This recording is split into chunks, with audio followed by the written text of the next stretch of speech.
Hello, hello everyone, and welcome back to the great Chronicles. Yesterday we started, we resumed the trial of Professor Hairbrain, and we finally got a chance to talk to this Enoch Trevor guy. And I gotta say, he's very weird. But we didn't expect anything less, probably. And we just, we just completed a summation examination, and now the trial can continue. So let's get back to it.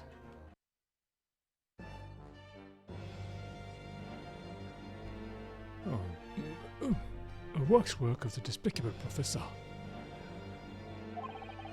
Used as a body double for the victim in this quite extraordinary case. I must say, it's extremely hard to believe the assertion could possibly be true. However, it would appear that it does at least warrant further investigation. Oh. It's the waxwork of the professor that links Mr. Draper and Dr. Syme. And I'm convinced that there's a special significance to that link. Wait, is Aspen the professor? It would be weird. I don't know what you're hoping to prove, lad. I really don't. Oh. The truth, sir, by using evidence and testimony.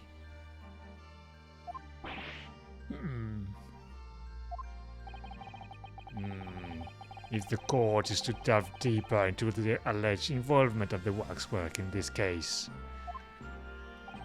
then the prosecution calls for the owner of the model to be summoned as a witness. The owner?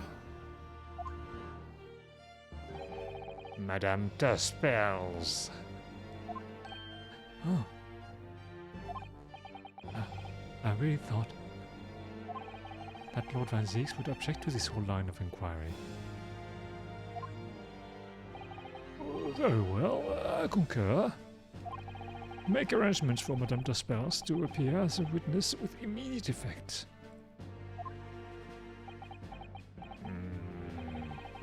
Listen carefully, my learned friend. Oh, yeah? You should know that you're on the brink of opening Pandora's box. Wait, what? The court shall now adjourn for 45 minutes. During that time, the prosecution will summon the new witness and prepare her for taking the stand. Can you imagine if you get dragged into a trial, you have like 10 minutes to prepare? Madame Despels, yes, I shall see to it at once, my lord.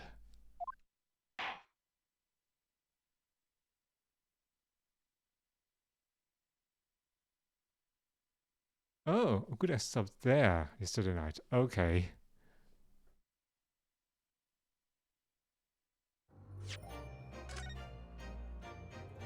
Alright, let's save then.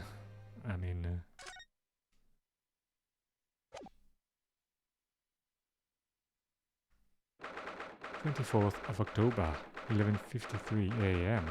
The Old Bailey. Defendant's antechamber. Oh, the knight errant himself.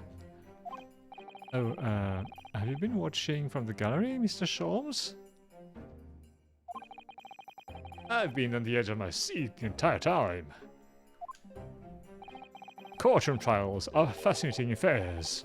As a spectator, at least. I'm glad you've been enjoying yourself.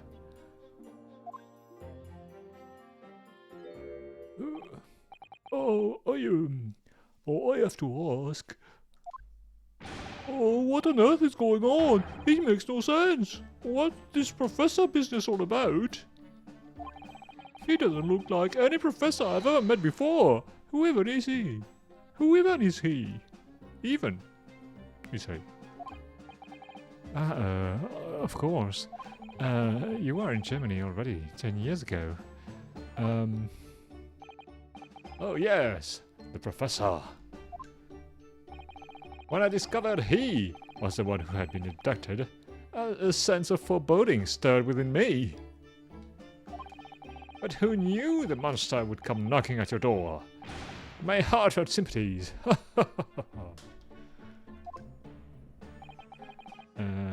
As it turns out, Lord Van Zeeks is even more intimately tied to this case than any of us realized.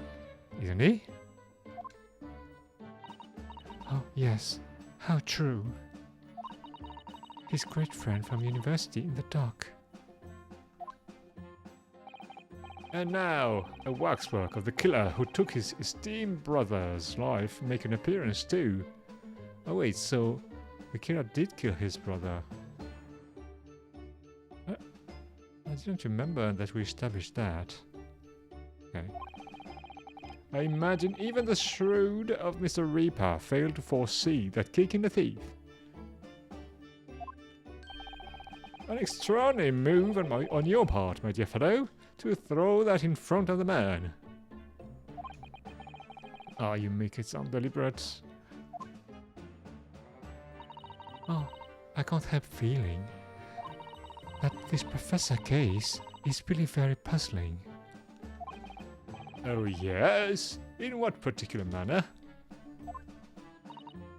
Oh well, there's Mr. Trepper, Dr. Scythe, and Lord Van Zeeks.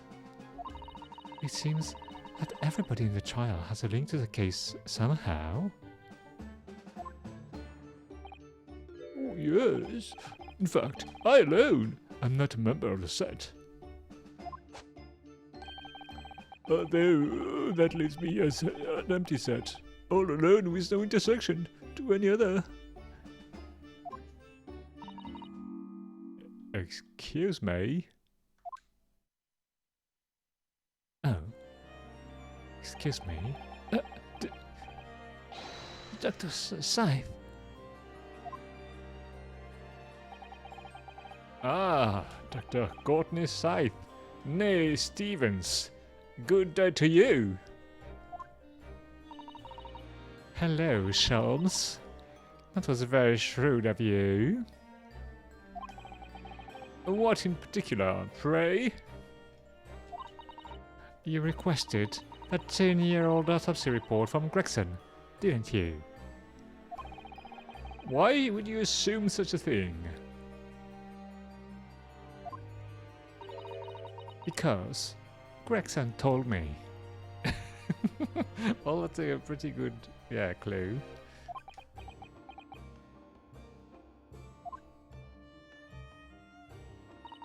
To think it's been 10 years. 10 years in the laboratory, wielding my scalpel. A smell of nothing but corpses and disinfectant. Oh, a policeman's jury had a lot to say about you, as it happens, Dr. Scythe. And I've accused you of being complicit in what happened. I'm hoping that you'll take the stand and tell the truth about what really happened. That certainly won't be possible. Wait, what? What? Lord Van Zeeks won't be summoning me as a witness. Lord Strongheart has forbidden it. Lord Strongheart? What? The Pandora's box you were warned about is the Professor's case. The Professor case. But please, don't make the mistake of thinking you get any information about it out of me. Oh, but attempting to hide from the truth, that's cowardice. I've always fought crime in the way that I see fit. I have no regrets. None at all. And that's all I came here to say. So, good day to you.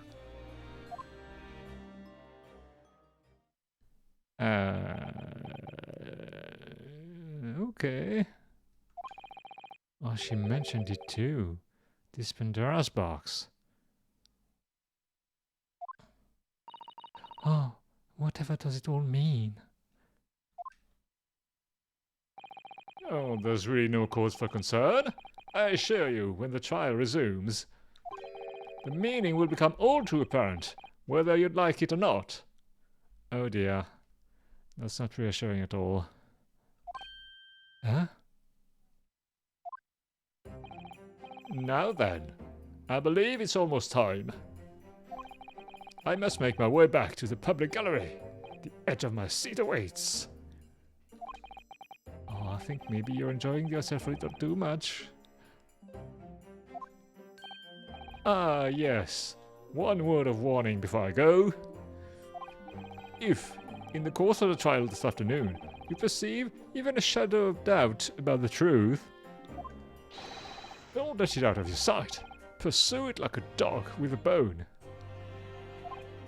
Okay. To the bitter end, you understand?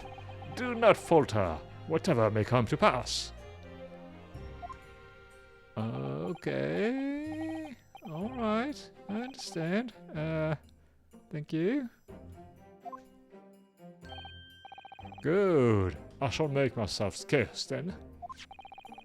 I purchased a bar of caramel earlier, so I shall be knowing on that as you know away at the truth.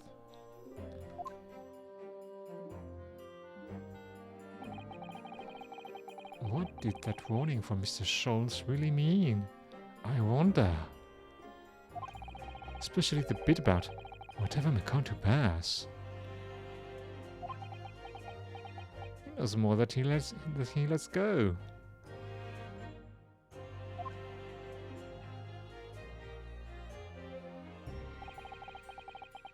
Ah, it's time for the final chapter then. I'm determined to find the truth, no matter what.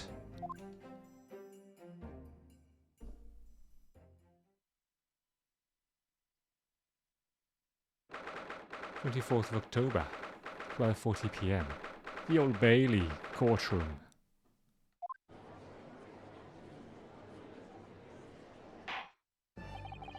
In the name of Her Majesty the Queen, I hereby convene the proceedings of this court. Sorry. Counsel for the defense and prosecution. Are you ready and able to continue? The prosecution is ready, my lord. Yes, my lord. The defense is also ready. As the court is aware, the case under our scrutiny began with a damaging incident at the Great Exhibition. Yet we now found ourselves embroiled in the details of a convicted felon who was sent to the gallows a decade ago. This trial has certainly defied all expectations.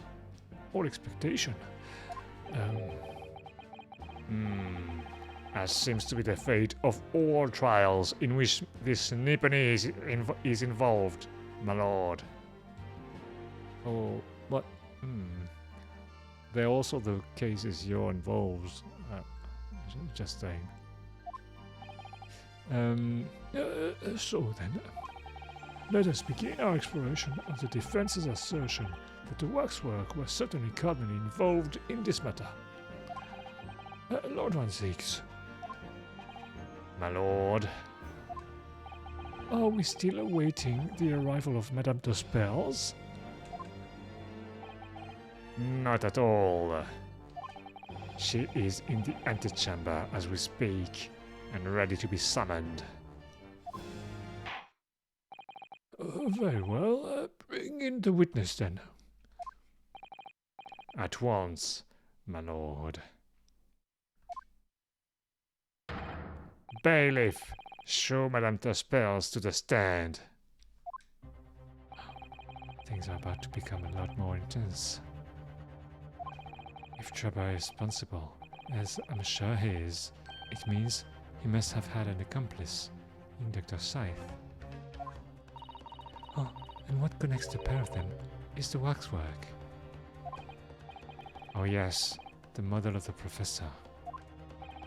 That's the key to the link between these otherwise unrelated individuals. It's a tenuous link, admittedly, but at present, it's all we have to go on.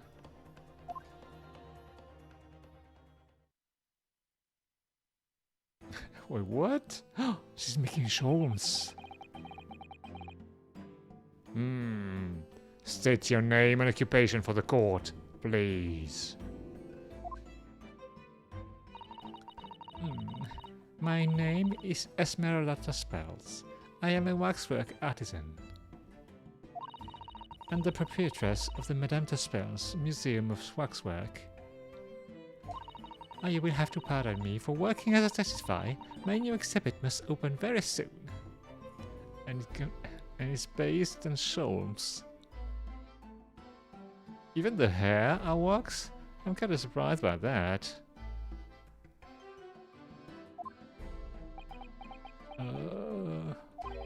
Also, he finally gets a statue, does he? Now there are 2 of them in the world. Oh my.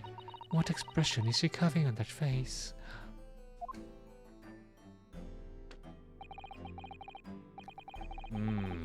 A number of days ago, a particular waxwork model was stolen from your museum. Can you confirm this? Oh, oui, that is true. At first, we believed it had been kidnapped. What about this expression? It's a nice expression. At first, we believed it had been kidnapped. Oh, waxwork model? Kidnapped? Oh, my hair. Oh yes, my lord. There was a demand for ransom money left behind by the culprit. However, according to what I have just been told outside the courtroom, that was not the true reason. I understand it was utilized as a substitute for the body of a murder victim. It's kind of ironic because I have a lot of trouble making a French accent.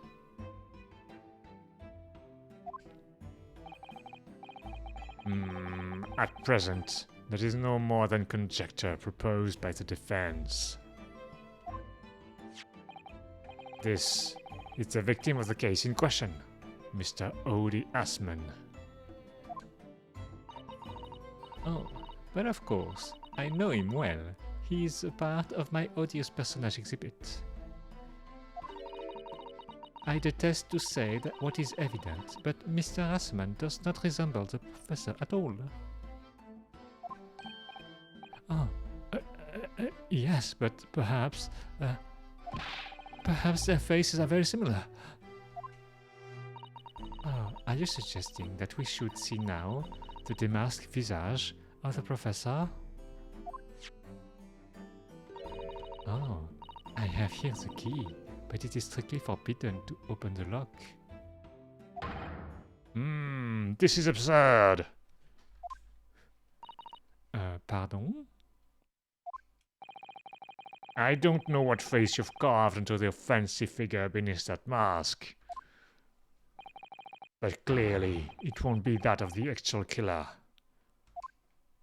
Oh, indeed. The man's identity was never made public after all. The trial took place in a closed court. The proceedings were strictly confidential. The condemned man was summarily executed. His identity remains a closely guarded national secret. There is no possible way that a repository of tawdry exhibits could get its hands on that information. Oh, quel dommage. It would seem you are unaware of the spell's principles. Oh, what principles? Oh, the family de spells has always prided itself on sculpting its models à la perfection. Every detail, including the visage, is fashioned with complete fidelity. Et voilà, our principles. Oh, there is a well-known legend about the Taspels waxworks from the time of the French Revolution. A member of the Taspels family is said to have made a waxwork of the queen who was executed. Really?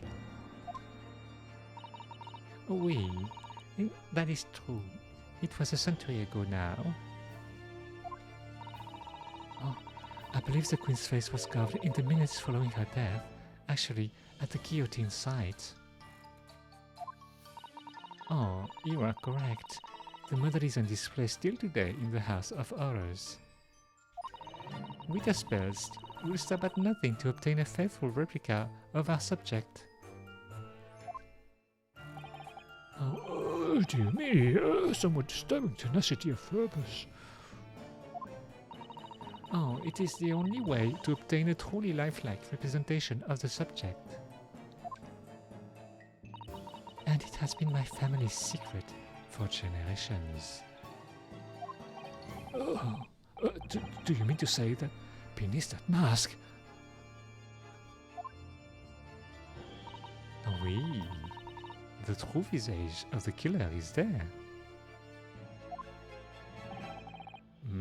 This is ludicrous. It's out of the question. Oh, the professor spread terror throughout Great Britain. As a result, the Madame Jasper special exhibit remains extremely popular even today. The killer, emerging from his own grave, is a sight to behold. You should come. I think, madam, it would be beneficial to hear your formal testimony on this matter. You will explain every detail of this macabre model and your personal involvement in its creation. Oh, with pleasure.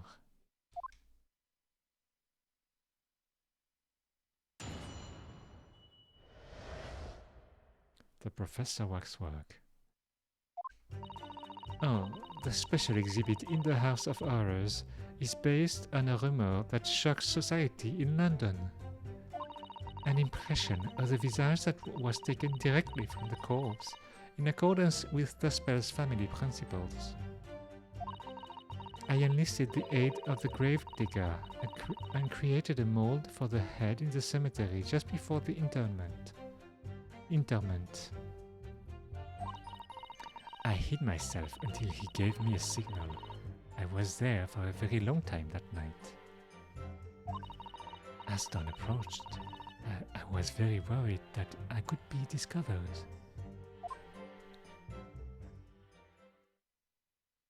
Oh, the gravedigger? The man sanctioned this? Who was this man?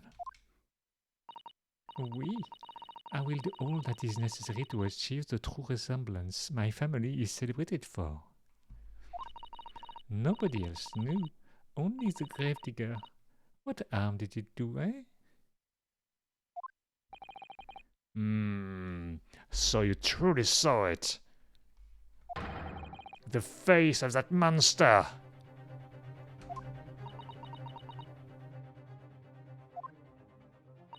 Oh, naturally. I was aware at the time that his identity was a secret. But Taspels would not be Taspels if we did not insist on absolute fidelity to our sculptures. I don't believe this. Oh, I myself have seen the special exhibit at your museum, madame. A truly blood-curdling scene in which the murderer is emerging from his own grave.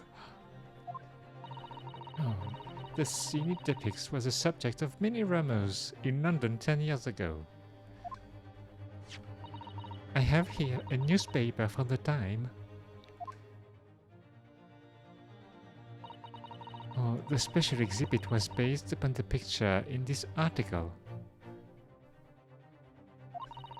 It was the most detailed account of what happened, as reported by the eyewitness who saw it.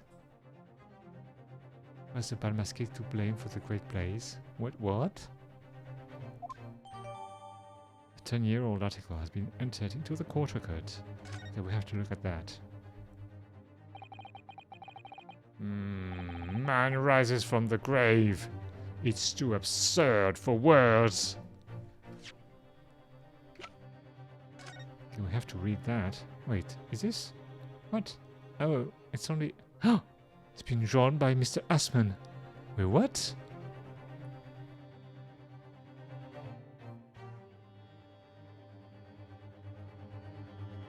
What's the meaning of this? Executed criminal returns in the dead of the night at local cemetery. At Lowgate Cemetery, just behind the prison, on the night of that foul demon's execution, the newly interred professor forced off his grave cover as he clawed free of the earth. The young man who witnessed this scene was on the verge of raising a shriek when, in the next second, a gunshot rang out suddenly from behind. The bullet pierced the resurrected man's chest, whose breath then stilled once more. The young then finally released the scream he had been holding and ran for his life. The university student who experienced this shocking event is Mr. Enoch Drebber, a disciple of science at the University of London and a resident of its student dorms. Also, Magic Rampage, unexplained phenomenon, grips Oxfordshire region. Charles Darwin to receive Copley Medal. Okay, the Great Stink. Parliament is to finally address the foul issue. Wait, what?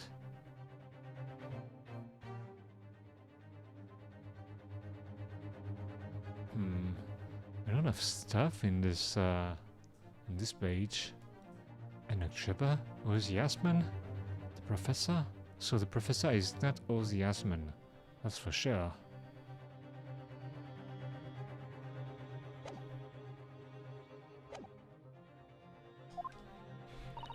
Oh, the public enjoy absurdity, monsieur. That is why I have reproduced the scene as carefully as possible in my museum. Oh, and it's a waxwork from that exhibit that was stolen some days before the incident at the Great Exhibition, wasn't it? Oh, that is correct. The professor you see before you here. Most puzzling. Counsel for the defense, proceed with the cross-examination. Oh, this waxwork links Drebber to Dr. Scythe. And there has to be some reason for that, which hasn't yet come to light. But I'll find it. I'll get to the bottom of what really happened. I'll prove that Dr. Scythe and Drebber were in on this crime together. The Professor Waxwork. Oh. The special exhibit in the House of Horrors is based on a rumor that shocked society in London. Hold it! And that rumor would be... Ah, a 10-year-old tale now, but one that no Londoner would ever forget. Oh, all right. I know just what you're talking about, I think. Oh, of course. It couldn't be anything else. Yes, that story will never disappear. Oh, the tale of the condemned killer rising from the dead. That is the central attraction of my House of Horrors. The rumor was whispered all over the city, and it was like this. It was in Lowgate Cemetery behind the prison. in the dead of night after the execution of the killer. The interred professor slid back the stone slab covering his tomb and emerged from his grave. A young man who witnessed this felt a scream welling up inside him.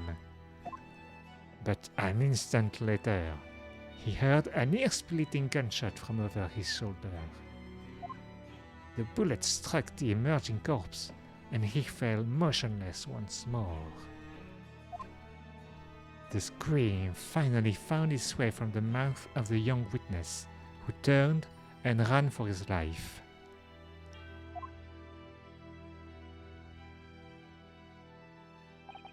The corpse climbed out of his own grave. Oh, and then somebody shot him? Who? Who was it? But he shot him, but he was already dead when he killed him. Oh, nobody knows, even today.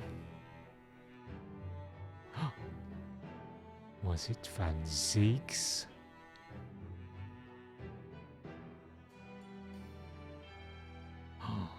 It could be, if it was his brother. Oh, but remember, it was just a rumor. Perhaps nothing more than a ghost story. The good people of London, they love stories like this. That is why it was in every newspaper across the capital. But, what, was it just a story? I mean, this is exactly the scene that can be seen today at your museum, isn't it? Oh oui, the special exhibit was modeled on that very illustration. For a while afterwards, the content of that article were reproduced in every newspaper imaginable. Oh, madame, might I say something? Oh, please, go ahead, mademoiselle. Oh, when something is described as a rumor, it doesn't necessarily mean that it's entirely made up. I believe that often, rumors contain elements of the truth. Oh, I see that people from the East can be just as astute as the people of Europe. Can we be sure, for instance, that the professor's execution was successful?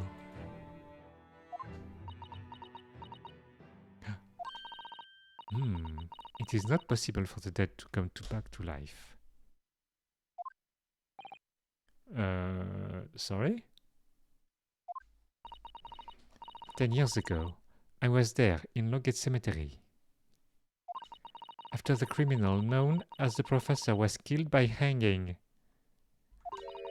I took a wax impression of his visage from the corpse just before it was interred. So I can assure you, the man was dead. Oh, I see.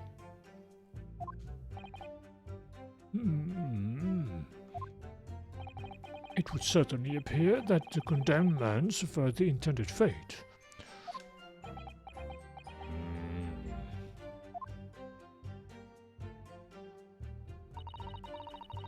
An impression of the visage was taken directly from the corpse, in accordance with Staspel's family principles. Hold it! Is that true of every waxwork in your museum then? Oh, it is. Assuming the subject is dead, of course. Live subjects have to cooperate in a similar way. I have letters from imprisoned criminals all the time, you know? What sort of letters? Oh, when my time comes, please make a waxwork of me. Comme ça. No. Oh, my museum is famous, monsieur. To be made into a waxwork is an honor, and for some criminals, a signal of status even.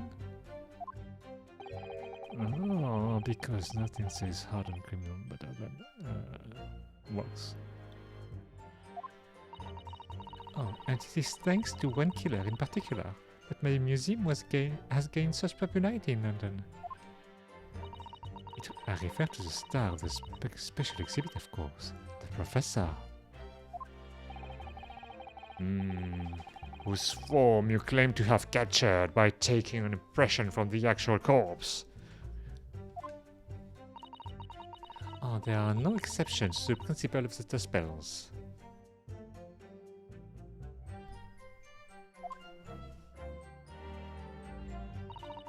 I enlisted the aid of the gravedigger and created a mold for the head in the cemetery just before the interment. Hold it! Surely that's illegal, isn't it?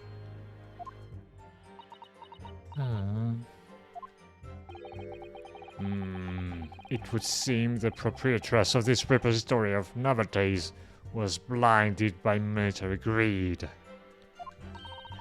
Oh, it had nothing to do with money. The man is part of London's criminal history. That is why I had to sculpt him, to record this history. It is the raison d'être of the Tasman's museum. That is, a man was convicted in a closed court and sent for immediate execution. Then surely nobody but the members of the judiciary present know the killer's true identity. Oh, I assure you, behind that mask is hidden the true face of the professor. Do you realize what you're saying? The professor's identity is a national secret. Oh, I understand. And now that the truth about the special exhibit has been revealed, I must perhaps close.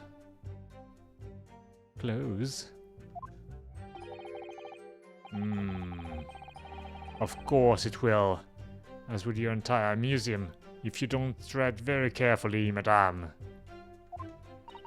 Oh, that could be another interesting chapter in the history of my family, I think. Don't you?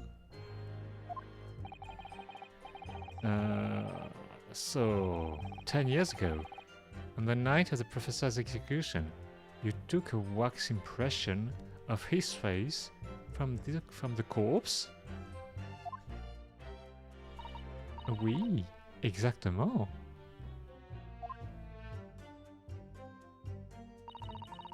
I hid myself until he gave me a signal. I was there for a very long time that night. Hold it! You were there longer than you expected to be? I had some difficulties in capturing the subject's form correctly. As I removed the mask, the mouth of the cadaver fell open and I had some problem with the chin. dare I ask?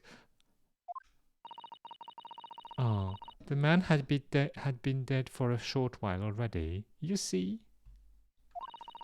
His muscles were relaxing and consequently his chin would not align itself correctly. Oh dear, what a horrible thought. Oh, under normal circumstances, I would have an assistant with me. However, that night I was alone, and as a consequence, I missed my preferred window of time. What do you mean? Oh, when I take the impression of the visage of a cadaver, I always wait until 3 hours after death. Why 3 hours? Is that amount of time significant? Oh, it is because of rigor mortis. Rigor mortis? Oh, it's the name given to a phenomenon that occurs in recently deceased bodies. As a rule, 3 hours post-death, the muscles in the body begin to stiffen. By approximately 10 hours post death, the entire body is completely rigid and inflexible. And then, from that point on, the muscles slowly start to revert to their relaxed state. The effect is often used to estimate the time of death when a body is discovered.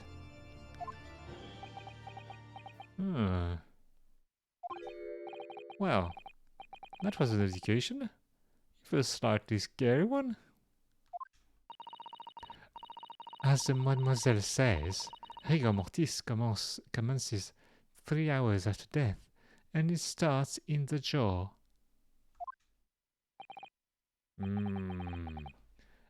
I see. So that's why you wait. Before that time, the mouth folds open, and it is very difficult to do my work. It's getting hard for me to do my work with all this talk of corpses. Oh. I wonder about that information the court just heard from Madame d'Espels. It's significant. The information about rigor mortis that you just shared with us. Would you mind including it in your formal testimony? I believe it could be significant, you see. Oh, of course. I do not mind at all. Oh, I can't help feeling that after this latest topic,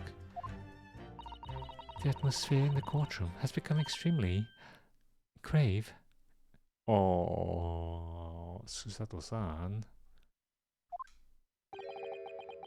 This is no time for jokes, Susato-san.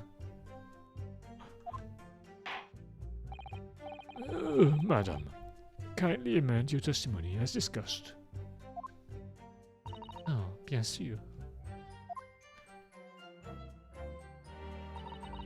It took me a very long time because it was before the onset of rigor mortis. Okay. Hold it! Rigor mortis being the phenomenon you described, whereby the corpse becomes stiff after death. I think you said that it starts at the jaw, about 3 hours post-death. Is that right? Oh oui, c'est ça. Of course. The exact duration depends a little on the season. I didn't realize a waxwork artisan would be so well versed in the subject. Oh no, no. That is only elementary knowledge in the field of legal medicine. Oh, well, I had no idea about it, but maybe I wanted me to my ignorance about forensic science. Oh, I could ask my father to give you a very simple primer, if you like. I think corpses should be your domain. I'm not too good with them. Oh dear. I'll do my very best.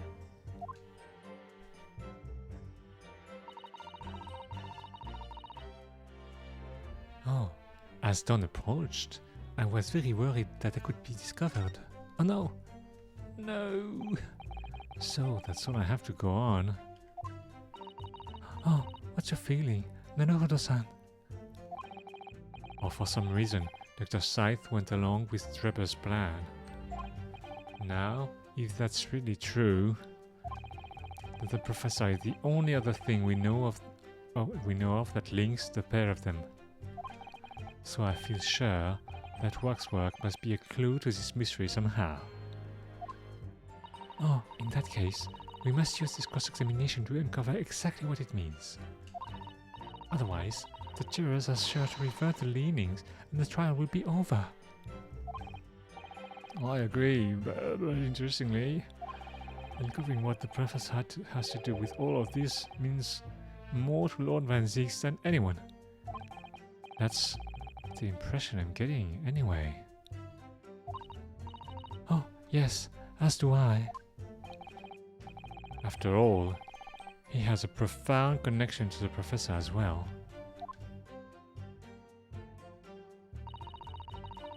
Okay, I need to press the last sentence. As dawn approached, I was very worried that could be discovered. Hold it! You said that dawn was approaching. What was the time of day then? Approximately. Well, I could not say. But when I left the cemetery with my utensils and wax, the morning light was becoming visible. The execution took place on 17th of June, which had the earliest sunrise of that year. Indeed. First night would have been at around 4:40 in the morning. That really is early. The fact is, I had very little time, so I finished my work in a half hour. It was necessary to complete the impression and bury the body before daybreak, of course. If somebody had discovered me there, it would have been a catastrophe, so I had to hurry. Is it me or does Mr. Shaw seems to be taking shape more quickly now too? Wait, what was the time of death?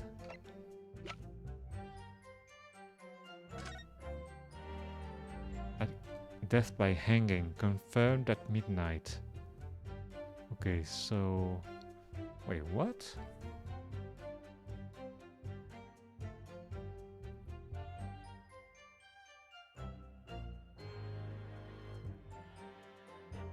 I think the rigor mortis never happened. That's kind of weird.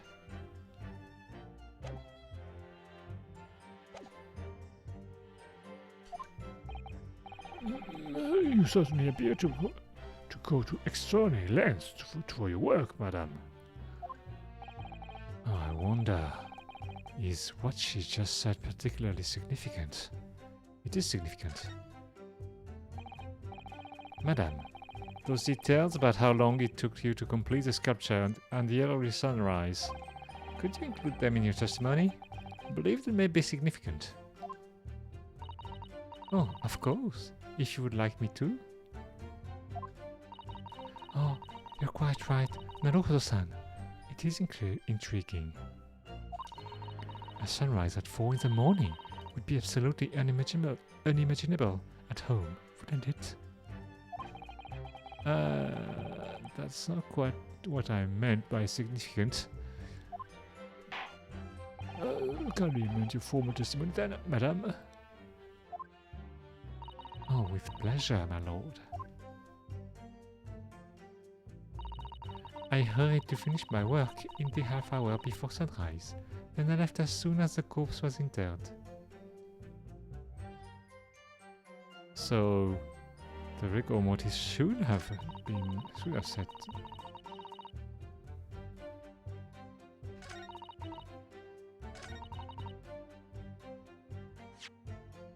Okay, what do we have?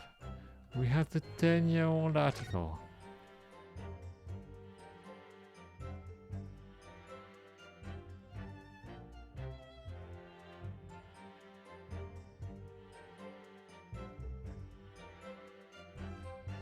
So we don't know.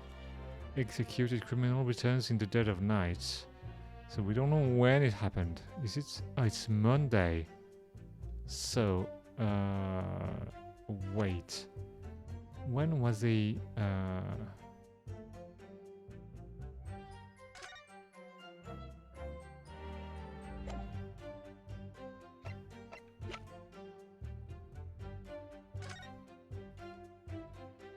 at midnight, 17th of June. Oh, we don't know which day it is.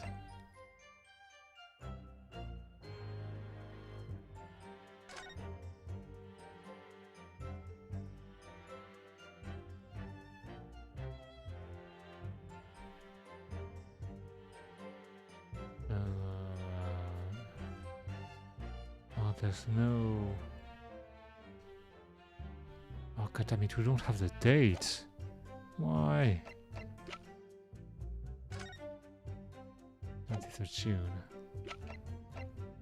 I want to see the date. What's the date of this journal? Is there any clue? Why can't we see the date? God damn it.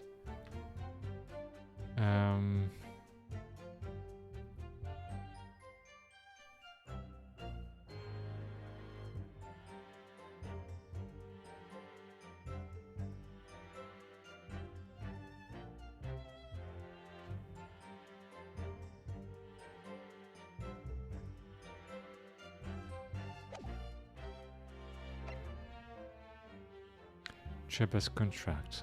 Okay. No. The autopsy report. Midnight. The head of the professor. We had the camera. But it can't be the same that was used at the time. There's no way. Oh wait. What about...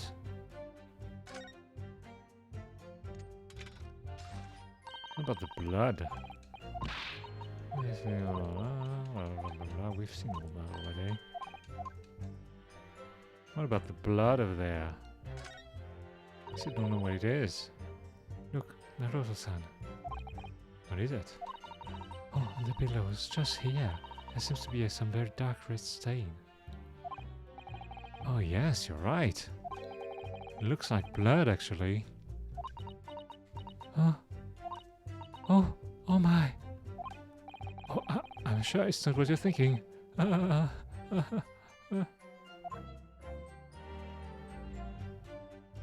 there is blood, so maybe it is the camera.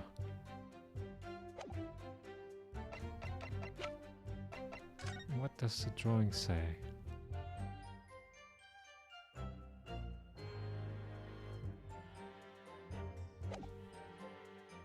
I'm gonna save, because you never know what could happen.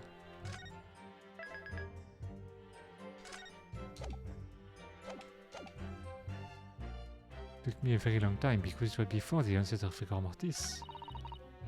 I hurried to finish my work in the half hour before sunrise, then left as soon as the corpse was interred.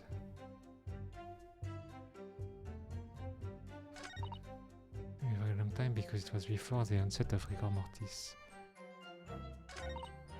Let me see. Oh, well, I'm gonna press that again. Did you have reason to believe you might be discovered once the sun came up or something? Oh, did you have a reason to believe you might be discovered when the sun came up or something? Oh, I had paid the gravedigger money to keep my little secret, of course. But with the morning light, I knew that the warden from the prison would commence his patrol of the area. Couldn't you just have paid off the warden too then? Oh, I had already paid the gravedigger, as I said. You cannot buy the silence of everyone, or the secret is no longer a secret, eh? The sunrise was at 4:40 AM that day.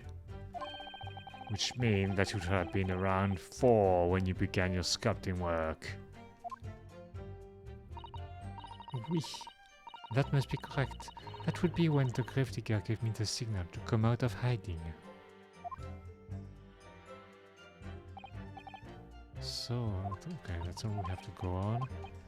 Okay.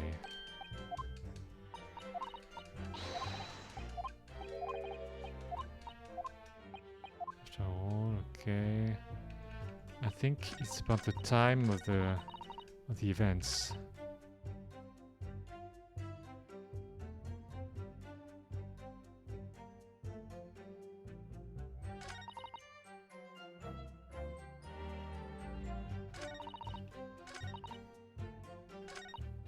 I don't understand, because it's a combination of those two facts.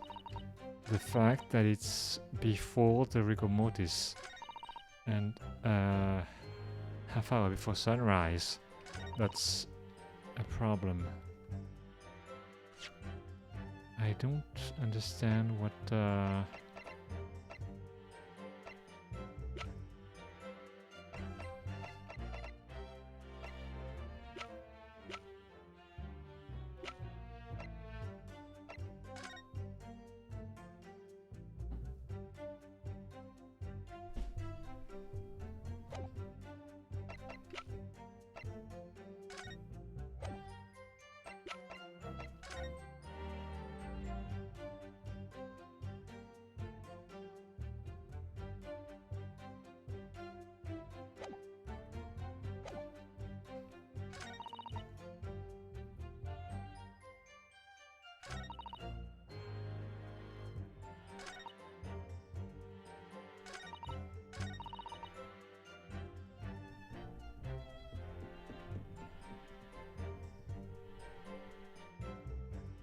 Okay, I'm gonna try and present the article there.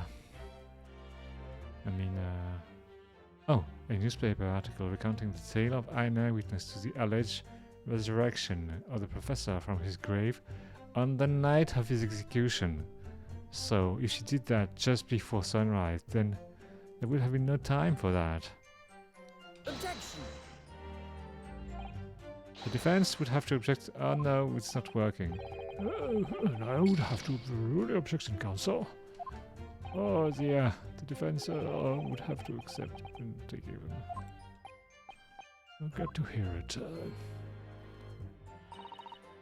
I hurried to finish. Okay, then I have to present the autopsy report then. Objection! Madame Despels, I have here an autopsy report that was filed 10 years ago now. It confirms the death of the professor following his execution at the gallows. And that is a problem? Is that a problem? Oh, I believe it is, because your testimony, and in particular detailed in the report, completely contradict one another. Quoi? Are you going to explain yourself, my Nipponese friend? According to her testimony, Madame Despels was creating her wax impression just before dawn. And at that time, rigor mortis had not yet set in. Am I correct so far, madame? Oh, you are, yes.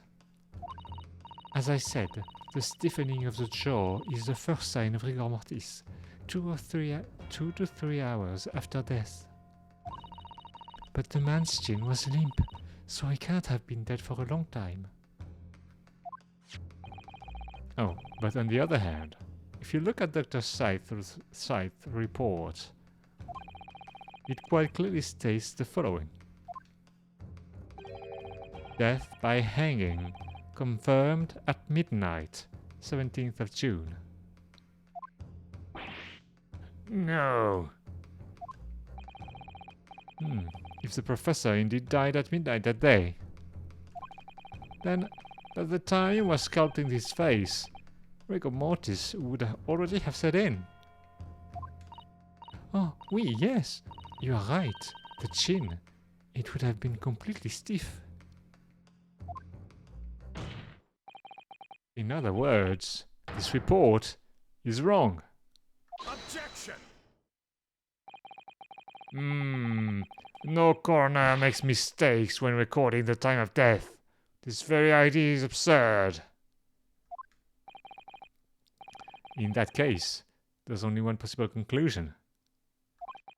The execution didn't actually take place at the stated time. Impossible. Order, counsel. This is beyond folly.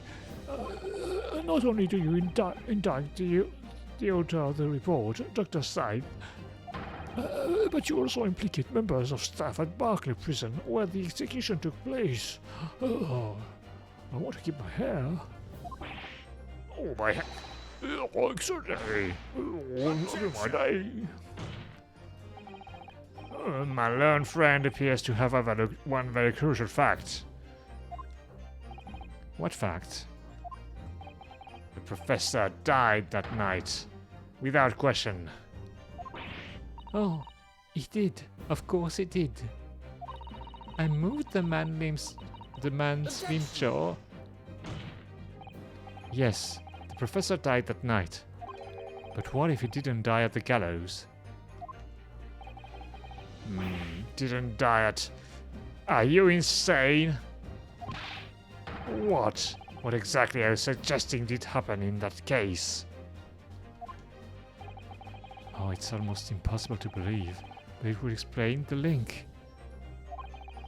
between Dr. Scythe, the professor, and that one other person of interest. I have evidence to explain exactly what I'm suggesting happened that night. What, do we? Do we have the evidence? Oh, it must be the camera. The evidence that allegedly explain what really happened on the night of the professor's execution. Let me say first.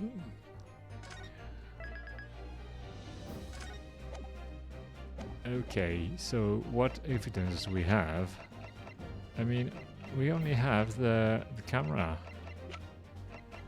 Is this evidence of what happened? Really? I don't know.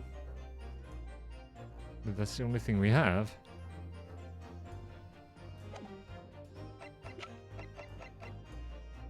Guess we gotta try it. Take that! What have we here? Objection! Before considering the night of the execution, I would strongly advise the defense to concentrate on what is happening right now in this courtroom. What? Quite. The next time you present such a nonsensical article, Counsel, you may find that tonight is a night of your own execution. Oh dear. Oh great. I'm so looking forward to trying again now. Oh, I won't let anyone execute you. Naruto-san. Not tonight. Counsel, present evidence at once. Okay. Okay. Let's load it then.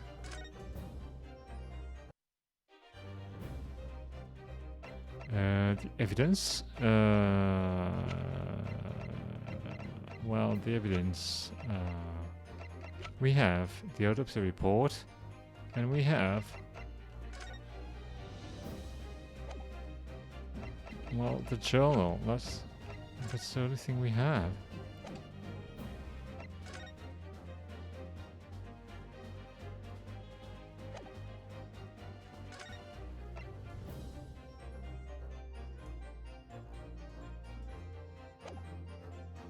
Oh yeah, because there's the name of Asman on the picture. What happened that night is written plainly in this newspaper article. Executed criminal returns in the dead of night at local cemetery. You're suggesting it was a corpse coming back from the dead now?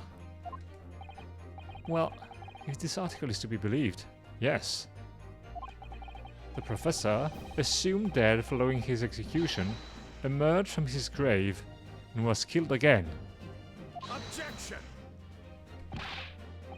Don't be a fool. That's simply a rumor published by the gutter press. Can you be certain of that? Are you serious? The point is, as the article says, there was a witness to what happened. Oh my word! Oh yes, indeed. Oh, mais oui, the young man who stole into the cemetery by chance that night. Objection! Of course, there was a witness. The story didn't write itself, but obviously the man made it all up. In any case, this was 10 years ago now. There would certainly be no hope of finding him. Oh yeah. Objection! On the contrary, my lord, we all know this witness well. What? They haven't read the article. Are you suggesting, Counsel, that you've identified the person in question? That you know claims to have seen these utterly incredible events take place? Oh yes, my lord. In fact, you could say that he's right there, before my very eyes. You will substantiate your latest claim now then, Counsel. Who is the alleged witness of this staggering scene from the cemetery 10 years ago? Oh, it's Enoch Trevor. Take that! The man in question is Mr. Enoch Trevor. Drebber? The previous witness? Oh, I'm never gonna keep my hair. Oh, that's... The special exhibit in the House of Horrors at Madame Tasper's Museum of Waxwork recreates that decade-old scene in great detail. The condemned criminal emerging from the grave and beside the tomb. A young man with a lantern stumbling upon the terrifying sight. And that young man is a 10-year younger Mr. Enoch Drebber.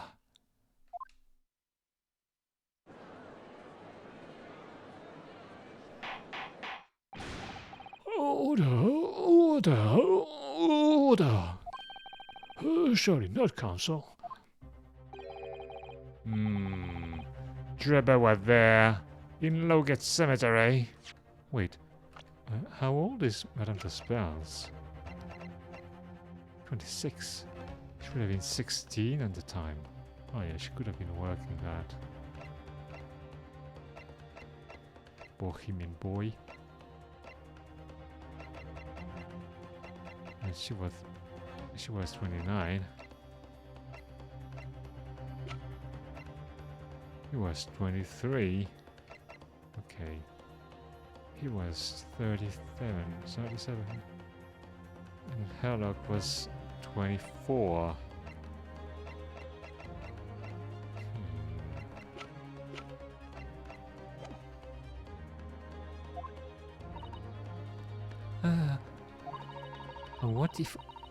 What is all this talk about Mr. Drebber? Is the name significant? Of course. Madame Tasper doesn't know, does she? Oh yes. It's extremely significant, madame. To your situation as well, in fact. Oh, what situation? The theft of the Professor Waxwork from your museum some days ago was perpetrated by the very same man. Oh, no. But that would mean...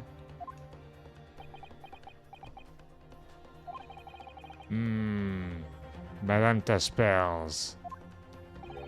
It would appear you know the name, Enoch Drebber. Well, she would know because she took his face.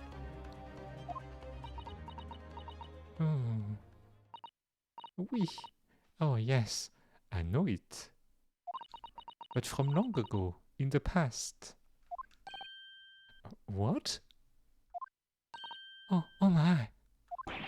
Oh, good gracious. Oh, I'll never keep my hair at this rate.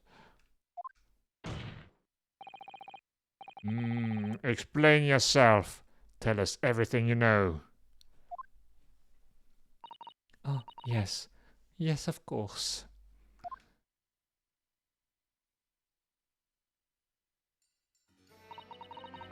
Oh, the story of the young man. Wait. The story of the young man and the terrible sight he witnessed in the cemetery 10 years ago was published in every single newspaper in London and throughout Great Britain. However, in all of the articles, the witness was simply described as a certain young man. No details were published about his identity. His name was never revealed, but his name is clearly shown in the newspaper. What is she saying?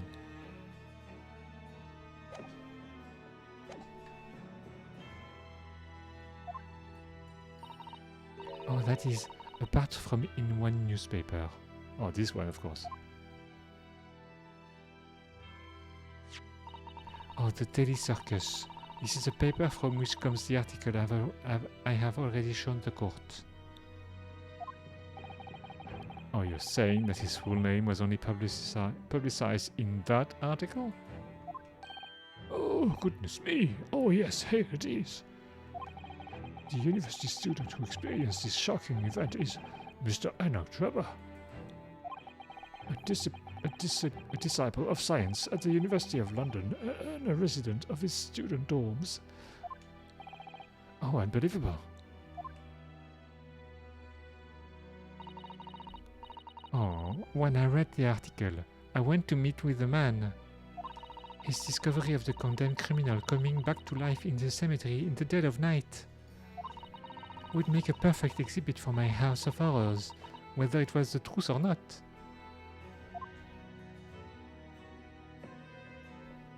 Oh, I see. So you went to meet Mr. Drebber in order to sculpt the waxwork of the man, did you? Oh, exactement. He was studying science at the University of London in those days. He was just a poor student. I paid him £5 to model for the waxwork. And since that time, it has been my museum to it has been in my museum to recreate the scene of terror from the cemetery.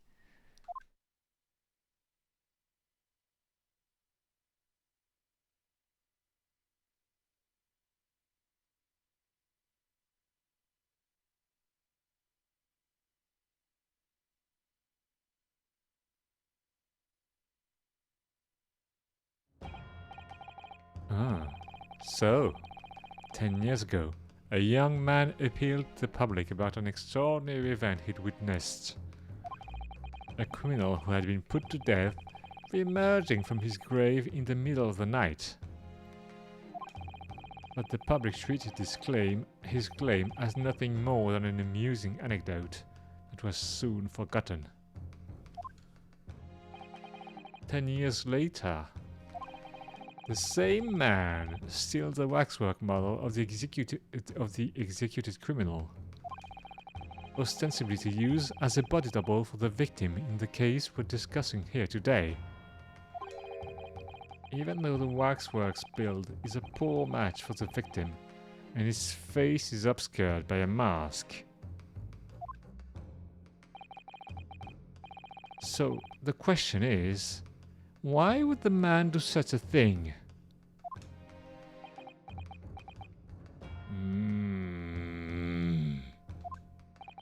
Okay, so the professor is Ozzy Asman.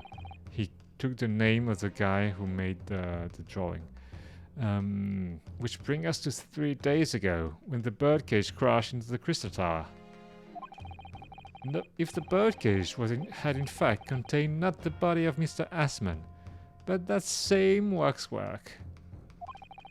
The coroner from Scotland Yard who investigated Dr. Scythe,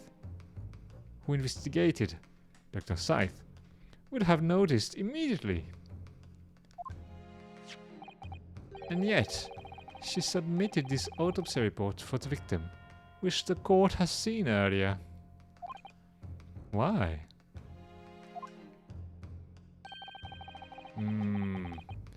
Because the waxwork was that of the professor.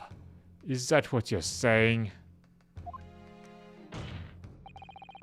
Dr. Scythe put her name to a document confirming the death of a condemned criminal who was still alive. A criminal whose apparent resurrection was witnessed by Mr. Drebber. But that misconduct was a deadly secret the coroner would do anything to protect. Which is precisely why Mr. Drebber used that particular waxwork as the body double.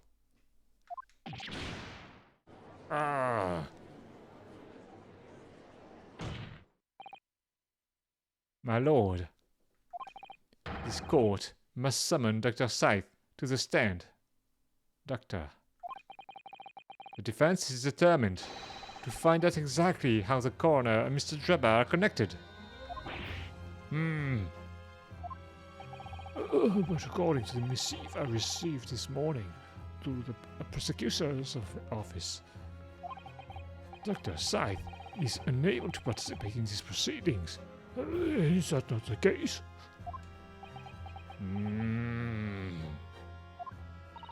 Oh, she told us so herself, didn't she? Lord Van Zeeks won't be summoning me as a witness. Lord Strongheart has forbidden it. Lord Strongheart? The Pandora's box you were warned about is the Professor case. But please, don't make the mistake of thinking you'll get any information about it from out of me.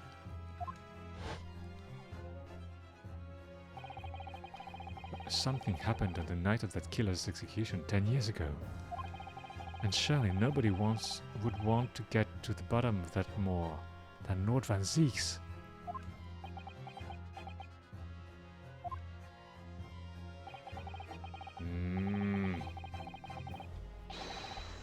The prosecution calls for the instructions in that missive to be scrapped. Scrapped. What? But Lord Van Zieks, the missive was issued from the Lord Chief Justice's office. Are you sure? Objection! The assigned prosecutor has a final say on policy in any particular trial. In other words, me. Oh, yes. Hey, Zeke. How are you doing today? Let Elnok Drebber and Dr. Scythe both take the stand together.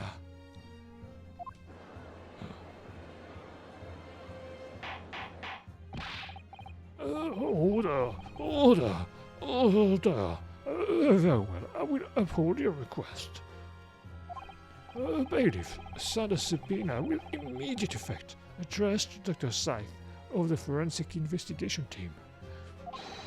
The woman is compelled to attend on Her Majesty's orders. Well, mine, but it's the same. Oh, all right then. And Dr. and Dr. Scythe. If they weren't colluding with one another, this crime could never have been committed. I'm just a stone throw away. I'm just a stone's throw away. I can feel it.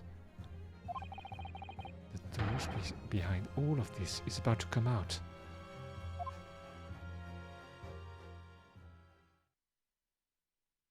Already? They're here? Okay.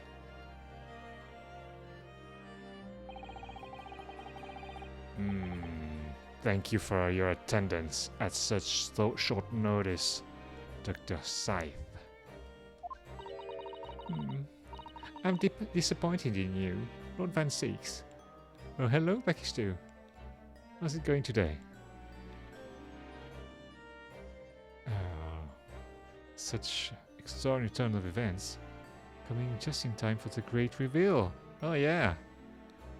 Have you played this game? Pretty good. It is. No, okay. So yeah, we're gonna know, well, maybe not right now, but we're gonna know the truth about the whole affair. The professor.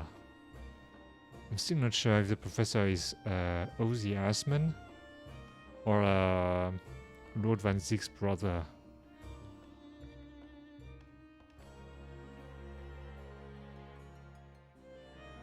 But I just read Ian's case say the whole truth about to be revealed. Oh yeah, you're right.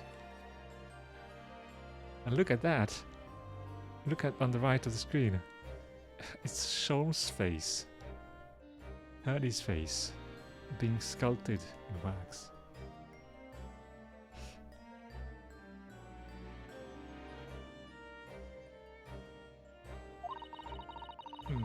You've completely betrayed the agreed policy of both Scotland Yard and the prosecutor's office.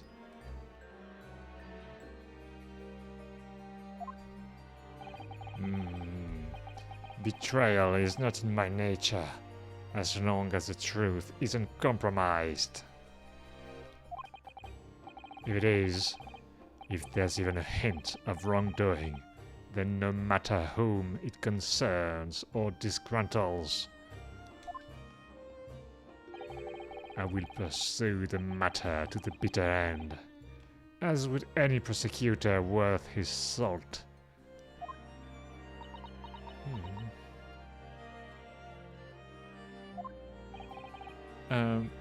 Mr. Drebber, you took the victim's life by means of a machine that you constructed in your workshop.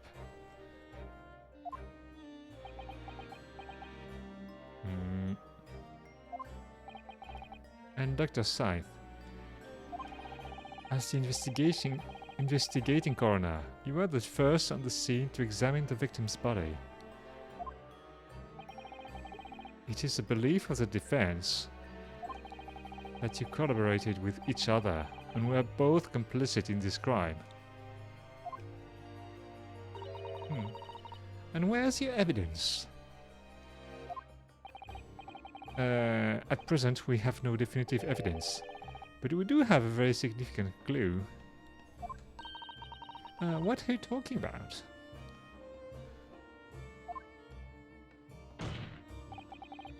I'm talking, of course, about the waxwork. This model of the killer, known as a professor, who was sentenced to death 10 years ago. You don't need to tell me. I witnessed the man's execution with my own eyes and officially pronounced him dead.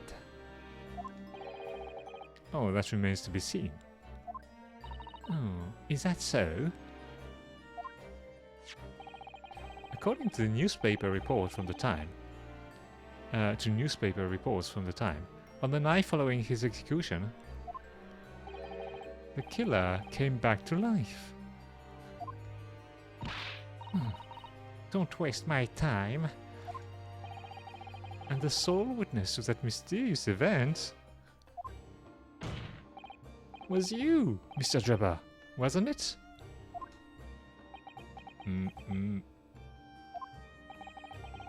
If what you saw in the graveyard that night 10 years ago wasn't some chilling fiction, but reality, it would make you privy to a very great secret of Dr. Scythe's. A secret so profound, it could compel the coroner to agree to collaborate in your evil scheme, in fact.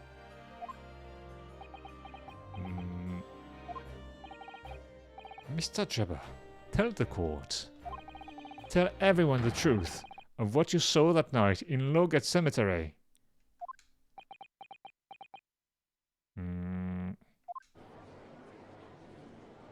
Oh, so he was the student who saw it. Oh, you can see the resemblance actually, can't you? With a man in Madame Thespels, I mean. Oh, surely he's not going to claim that's really what he saw, especially after all these years. Oh, he was a research student at the University of London, wasn't he? And a bit too clever for his own good, if you ask me.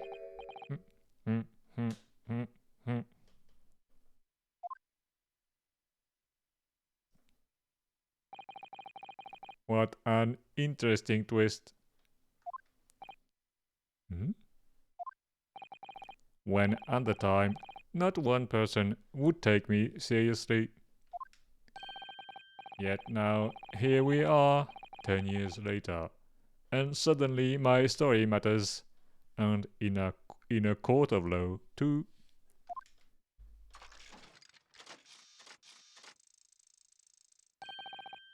Very well then, if everyone so wishes. Let's be frank, I'll tell you the truth of what happened that night, for what it's worth.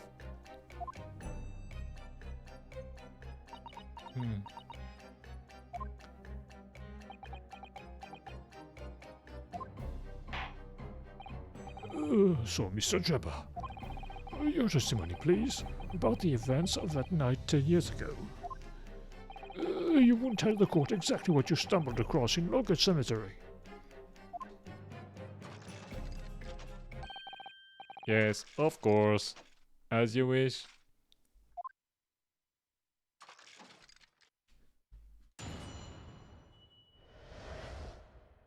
In the cemetery 10 years earlier. The reason I was in Lowgate Cemetery. Why is yes highlighted? I don't know. Sometimes words are I don't know. Sometimes it doesn't make any sense. The reason I was in Lowgate Cemetery at all 10 years ago was for a spot of moonlighting, shall we say. Wait, what? Yes, the illustration in that newspaper article was based on what I witnessed that night. But thinking back now, I realize that I never actually saw the professor. soon afterwards, I was visited by a young woman who sculpted a model of me from wax. Then I gave up on my dream of becoming a scientist, and it was all because of that newspaper article. Really? Oh, that's sad. Wait a minute. You're claiming you didn't actually see the professor now? Of course, you'd have to have a screwloose if you believed a corpse could come back from the dead. So you're saying this article is, Not what the paper is printed on. I think that would describe it perfectly. Yes. uh, Oh, is the details in the article untrue? Oh, it nullifies your argument for why Mr. Trevor and Dr. Scythe would have been working together. So, he's discrediting himself to cripple my argument? Yeah, that's easy for him. oh, tell me, witness. You claim to have been in cemetery on some auxiliary business. Can you elaborate?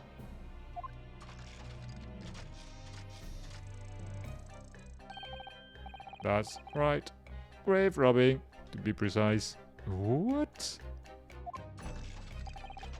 As you know, Lowgate Cemetery is at the rear of Barclay Prison. So among students at the university, it had a reputation for being haunted by the ghosts of condemned convicts. Oh, grave robbing, you say? Oh, Yes, exhuming fresh corpses to sell is reasonably lucrative. Of course, I never laid a finger on any valuables buried with the dead. so you were one of the so-called resurrectionists. A particularly unpleasant scourge in society. Actually, my fellows and I went by another name, the Repurposers. That is quite good. Hey, you would invite divine retribution, sir. Yes, well, I think I suffered retribution enough. The Daily Circus eventually unearthed my name and put it in print. It caused me a great many headaches. In the end, I had to leave the university. That was the only paper with the bad grace to identify me unambiguously. I might add. Oh, I see.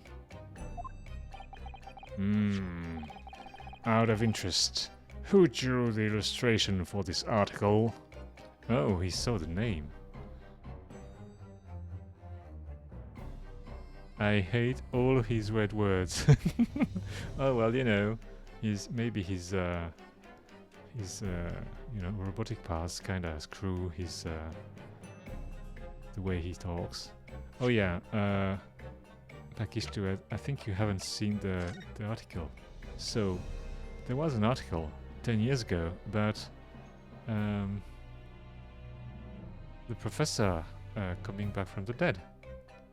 And it's Drebber in the picture. And it's been drawn by some O. Assman. That's kind of weird.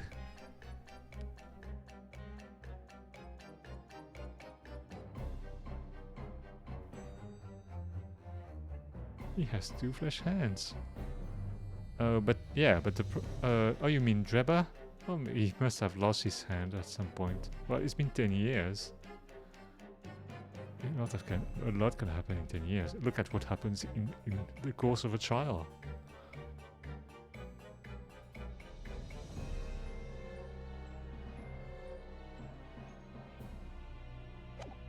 So yeah, and then you knew that Dr. Scythe was the coroner for this guy.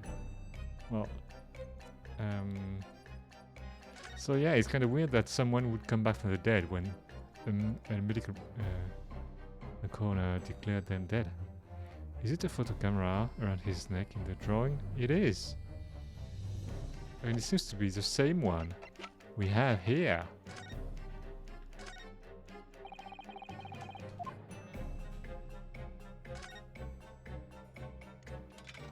Remember the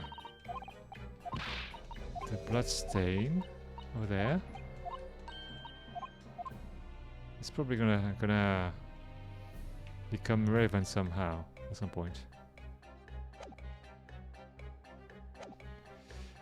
Anyway, who drew the illustration of this for this article? Yes, that was the reporter who exposed me. He sketched that right in front of me as I described the scene. Wow, the man is wow. What a great artist.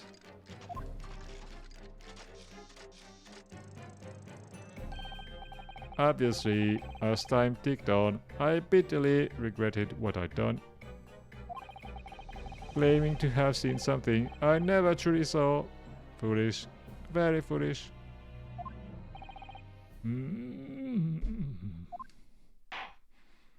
Oh, well, counsel for the defense. You may proceed to the cross-examination now.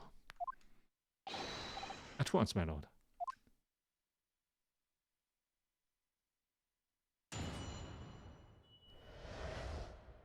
In the cemetery 10 years earlier.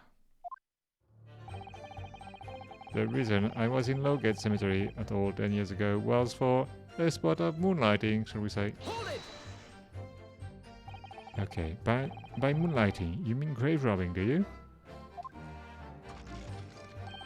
Surely, you only need to look at the graveyard scene and my appearance to gauge the answer to that. Wait, what? His appearance? What's the... Oh, he had a shovel. Wait. Spade? Moonlighting. Yeah. A spade. Oh, Zeke. What about this? About this whole argument between spades and shovels. Do you have any take on that?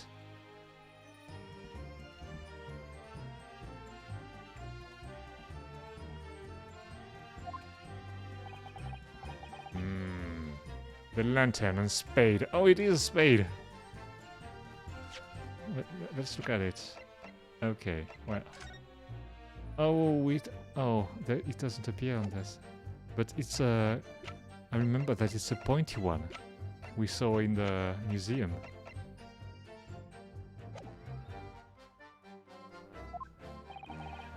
Oh, but who on earth would want to buy a dead body? Any major hospital. A hospital? In order to better understand the human body, the study of anatomy is crucial to medical science. But there isn't a hospital in the world that has enough specimens to work with. Spades are used by hands and for gardens. Shovels are used standing up and are bigger, with flat steps on the backside of the shovel to kick it deeper into the ground. Okay, so it means both Sato-san and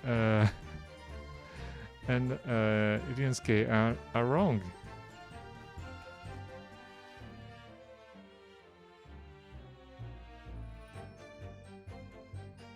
Vesh via spell? Probably. I don't know. I don't know. I think today the distinction isn't as probably isn't as prevalent as it might have been. I don't know. I've no idea. Or rather, the other way around. Oh, maybe.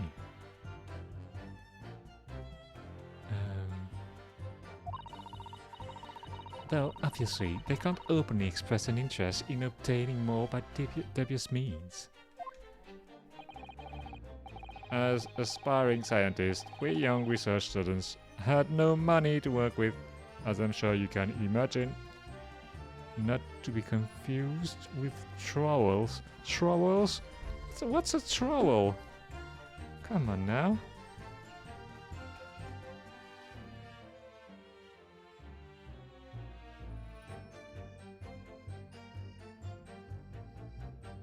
Trowel. Any various hand tools used to apply, spread, shape, or smooth, loose.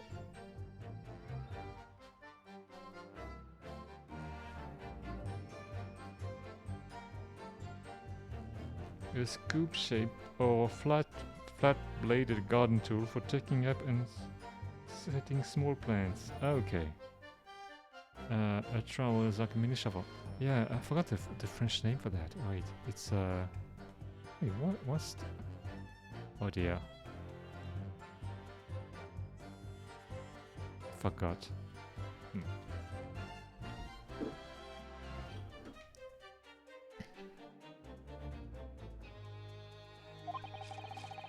So we made surreptitious arrangement with the hospital via some of our medical student acquaintances. We would never take anything of value from the grave. This was all for the furtherance of science, you see. That's what we all told ourselves every time we stole into the graveyard at night. Spade in hand. Oh, it is a spade. You realize body snatching is a serious crime. If you were caught, you could expect the gravest of consequences. The gravest, you see? No pun intended, of course. We students were caught between the hammer and the anvil. We needed funds for research. A trowel is a masonry tool. A spade is a gardening tool. Oh, a trowel, une truelle. Oh dear. A shovel is a landscaping tool. Okay, because I don't. Maybe you remember Zeke, but the argument in the game Sato-san makes is a shovel is used to show things around, and a spade is used for digging. Or maybe. Oh, wait, is she saying the opposite? I don't remember. It's kind of a stupid argument, but anyway. Oh, Professor Hairbrain said exactly the same. Oh, I'm quite speechless at the apparent levity with which you've revealed this aberrant behavior. Well, if you wanted to know why I was there at Lowgate Cemetery, that's the reason. But I never expected it to end the way it did. That I regret to this day. Yes, the illustration in that newspaper article was based on what I witnessed that night. Hold it! Digging and moving dirt is the purpose of a spade and a shovel, but you wouldn't dig deep with a spade, and you wouldn't use a shovel for a delicate garden. Okay, so a shovel is bigger, alright. But wait, so is the spade the pointy one? Oh, it's I don't know. This discussion is getting really technical.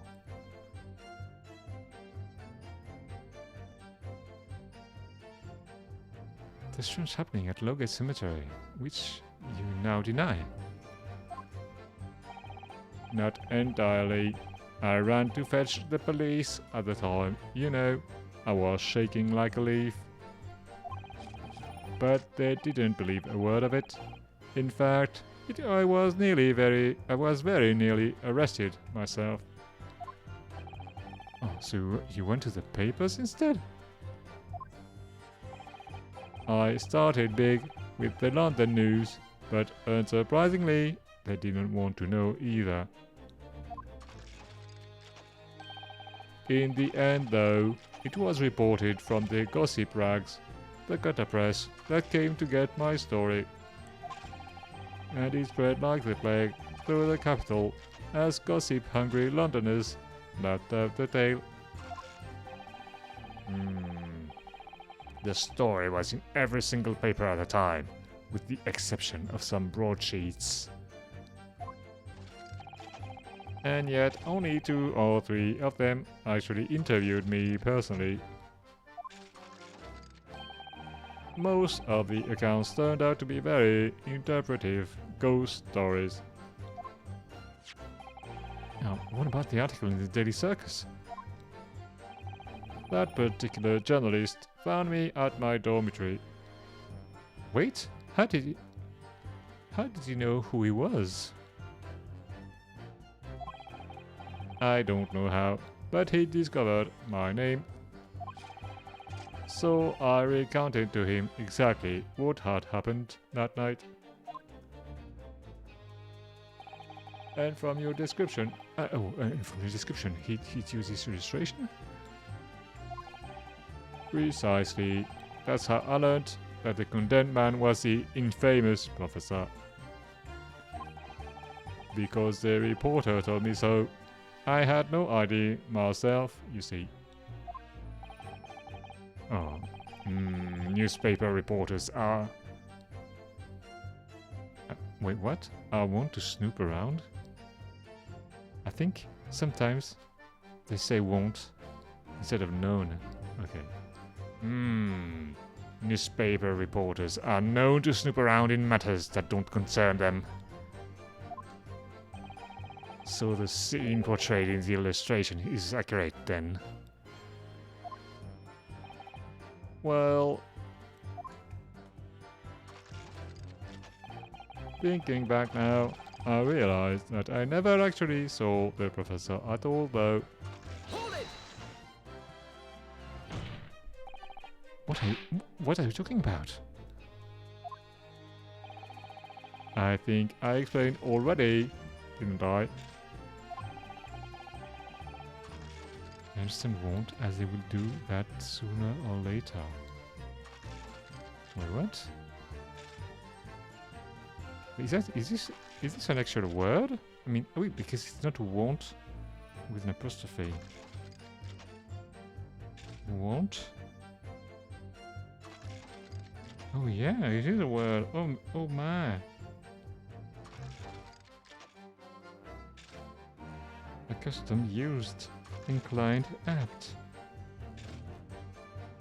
Got up early, as he is wont to do, revealing as letters are wont to be. Oh god damn it. This old English. The rear meaning the backside.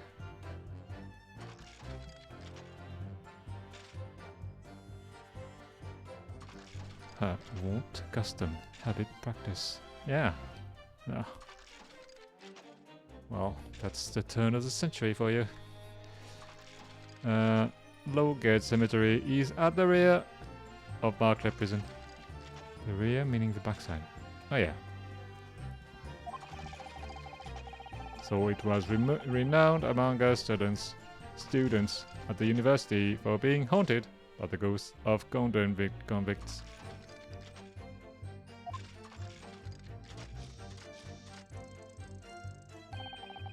For some absurd reason, I was scared of the graveyard at night. And as a result, only too willing to believe that nonsense about the dead coming back to life. But you said you actually saw it. I said what I'd seen in my mind's eye. After all, resurrection is impossible, isn't it? You'd have to be unhinged to think otherwise. Unless, of course, you have some evidence that proves I encountered the professor that night. Oh, I don't know. Maybe we do. Is there any material evidence that could show he really did see the professor? Oh, I don't know, but maybe a saving would be wise.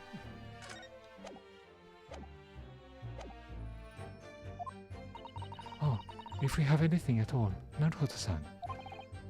I know, I need to present it against that irritatingly backtracking statement of his. The point is, that night was a pivotal moment in my life.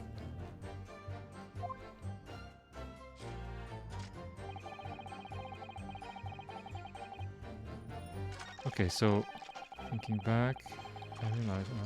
Okay, so we have to present the thing then. Okay, okay, can do that. Objection! No! What?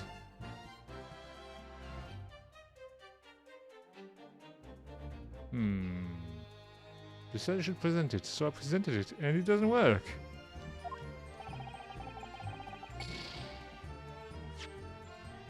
I object to that. Objection.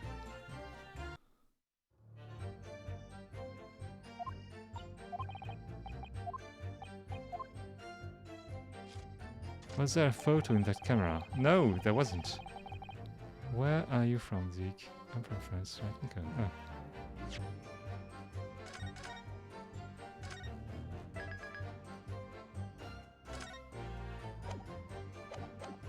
No, with the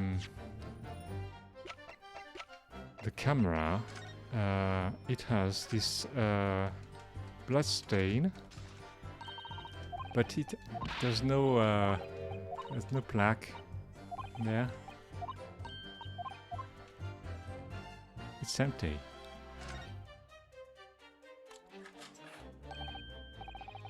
Oh look, the cover came open. Oh yes, now there should be a glass plate inside. You have to change the plate with each new photograph you want to take. See?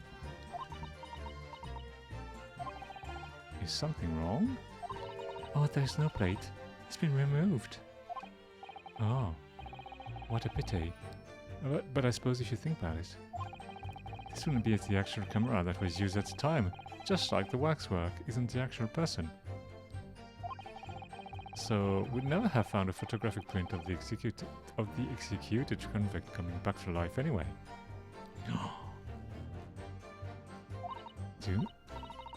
Does he have a picture? Oh yes, you're quite right, of course. Oh, poor Sato-san. She looks devastated. So yeah, it's empty. All right. Soon afterwards, I was visited by a young woman. Hold it!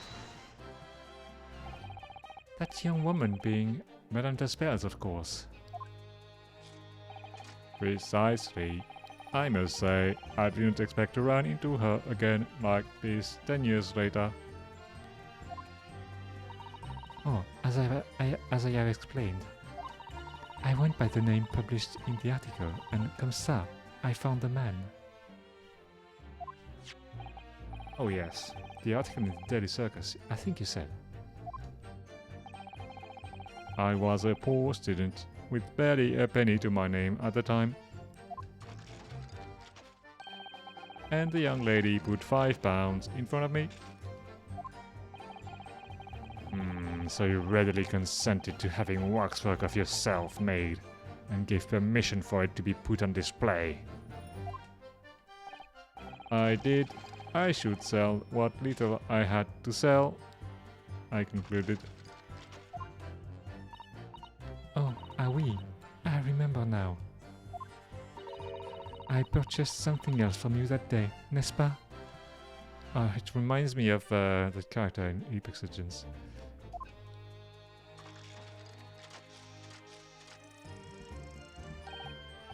Did you? I can't say I remember. What was it, madame?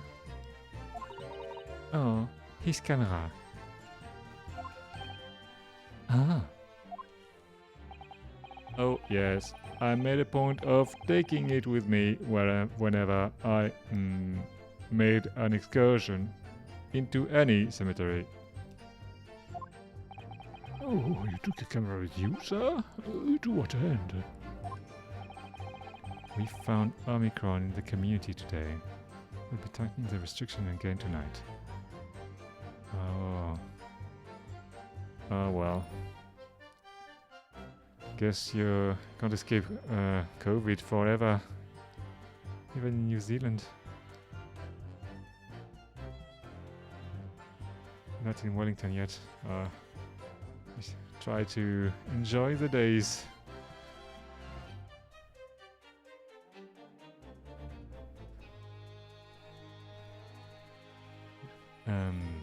To record the details of the bodies I disinterred.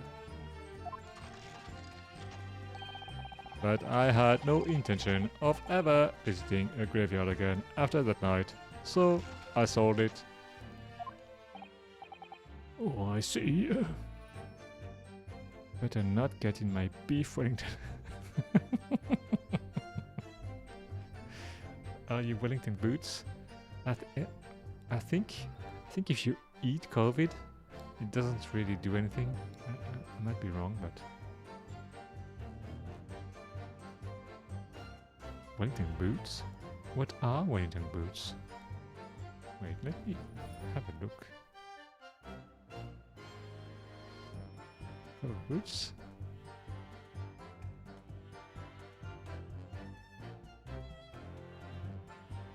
Wow. Okay. Okay. I call them welly boots in Ireland. Oh, wellies. You have your wellies. Garosh. Oh, maybe. I don't know. Garosh? Isn't that more like just shoes? Rain boots. Yeah, rain boots.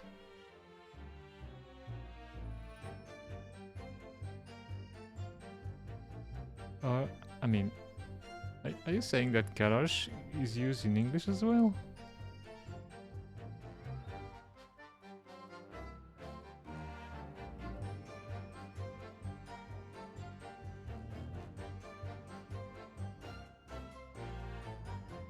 I'm looking at the dictionary, sorry. Garage? My. It is used in English. Galosh, a shoe with a heavy sole. A high of a shoe worn especially in snow and slush.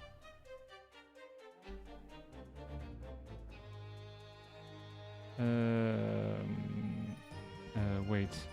Sabot in English. I knew the word, but I can't think of it right now.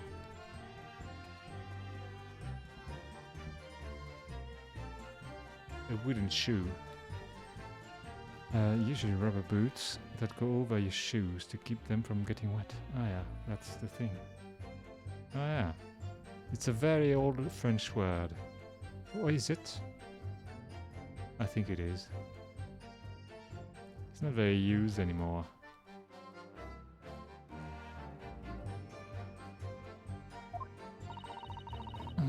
But I still have it, monsieur. It is part of the special exhibit in my House of Horrors. I am very meticulous about such details.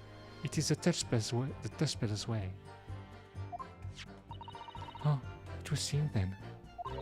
That this is the very camera Mr. Jabba took with him to locate a cemetery on the night in question. Oh yes, interesting. The details on the camera have been updated in the quarter court. Oh. The actual camera that Mr. Jabba had with him in the cemetery 10 years ago. The lens is extended dark stale and can be seen at the bellows. There's no English Wikipedia page equivalent to the French Sabot page.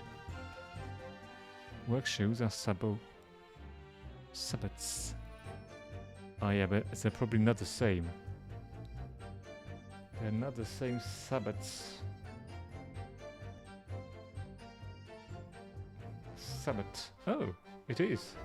A wooden shoe worn in various European countries. Or maybe a shoe having a sabot strap. Don't know what a sabot strap is. Or maybe a thrust transmitting carrier that positions a missile in a gun barrel or launching tube, and that prevents the escape of gas ahead of the missile. Sabots are clogs in English. Oh man, we have to. So many words.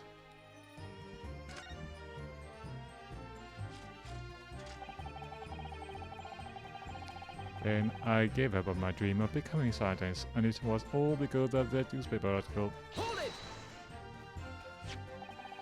This article, you mean? Published in the Daily Circus? Yes, somebody informed the dean that it was my name that appeared in the article, and carelessly let slip that night after night that I was digging up graves. Hardly a model student, you might say. The university's reputation was execrably defied, and I was expelled as a result. Oh, mon Dieu. I had no idea. And having been run out of university, you found employment in a somewhat specialist trade.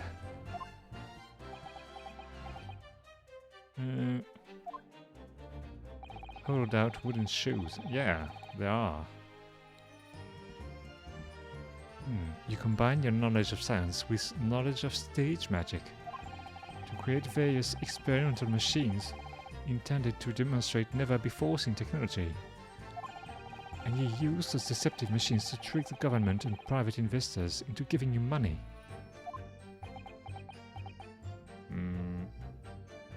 Maybe. Professor Albert Harebrain was just your latest victim, wasn't he? Whatever are you talking about? I have no recollection of doing anything of the sort.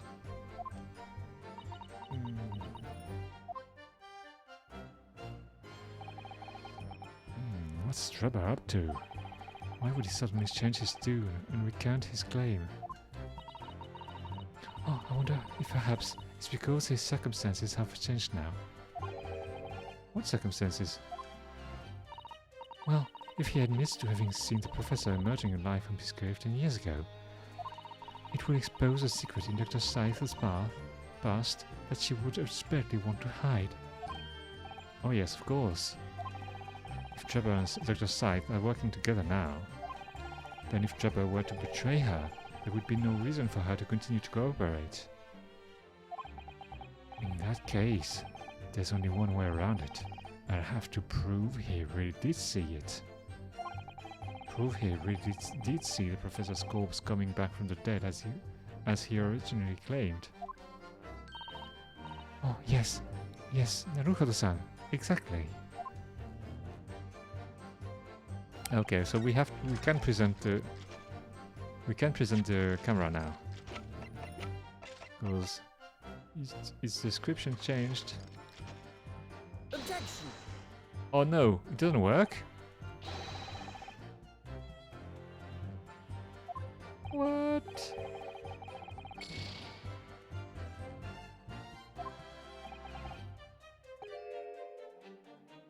Oh dear. Okay. Prove he came back from the dead. Time to grave rob the professor's tombstone. Oh yeah. Probably the best way to do it. Oh no, but because he's dead now. He's been shot.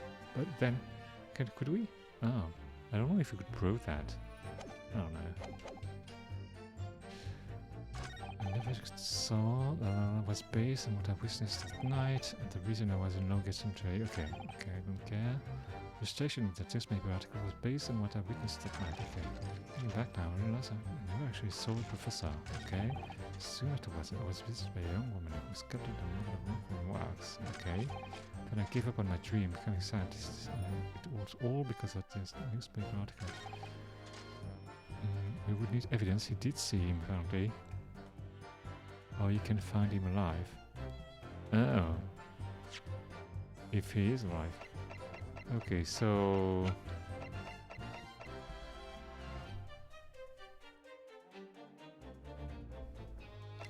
find proof that he did see him.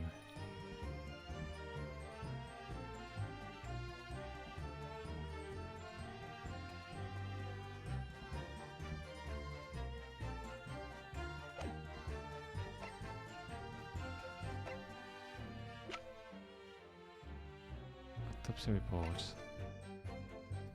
The head of the professor.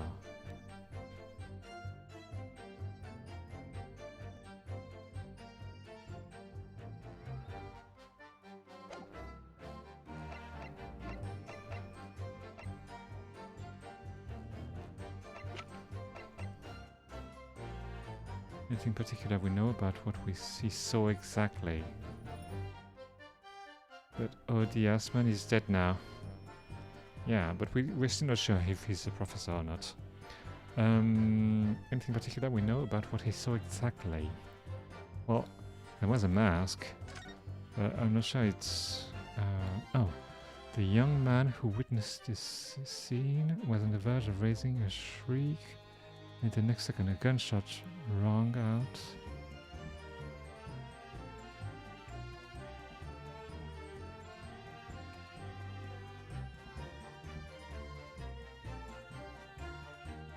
Something from behind.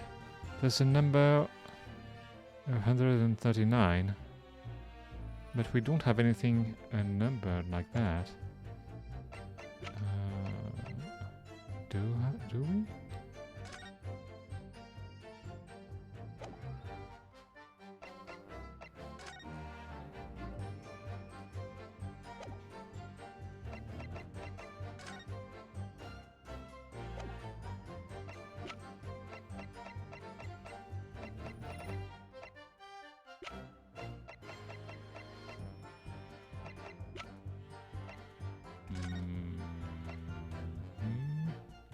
The signature, it's the same.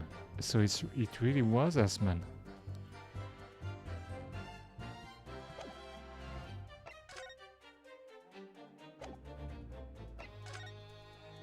It really is him. Okay. So he was just a journalist back then.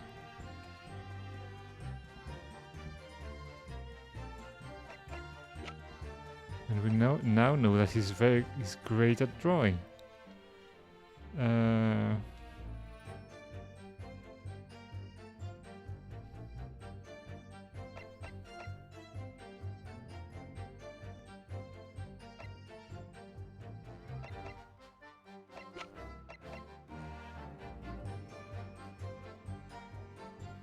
Wait, if Asman is dead, there's a reason for Draper to kill him now.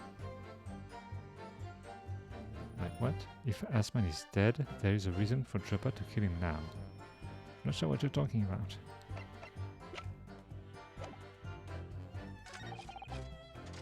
Dream because newspaper article. Yes, I never actually saw the professor at all there. What about his face? Eh? Objection! Did he say that reporter saying his name ruined his reputation earlier? Oh, it's not right either. Oh dear. Sorry, I just have to reload that. Last man is the man killed in the explosion. Yeah, it is. It's this dude.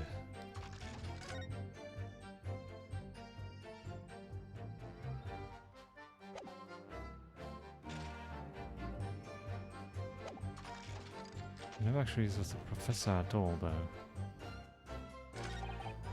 We have to present evidence that he saw the professor.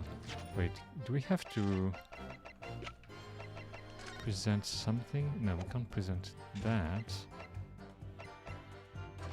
Soon afterwards.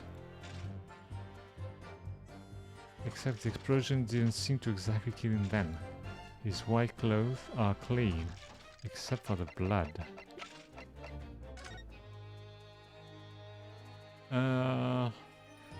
Yeah, but I'm not. They're not gonna accept that, I think, because you know we don't exactly know where the explosion took place, so it's not gonna be a factor in anything.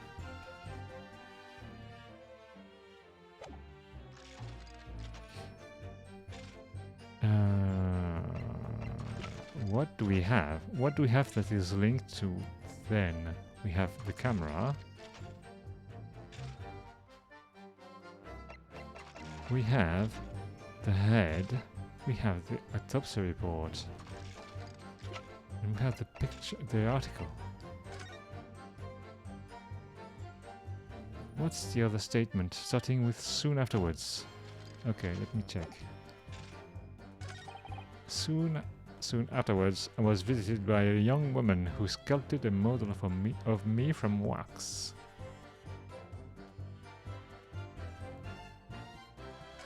And then I gave up on a dream of becoming a scientist, and it was all because of that newspaper article. I think the name of Asman is gonna be relevant later, but not right now.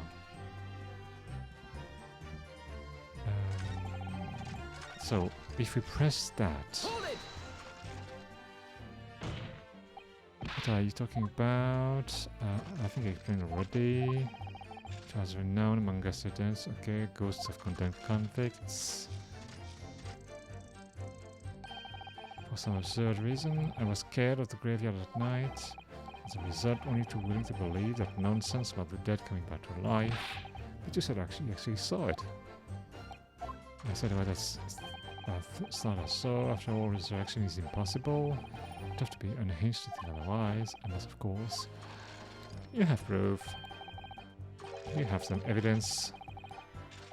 Do we? I don't know.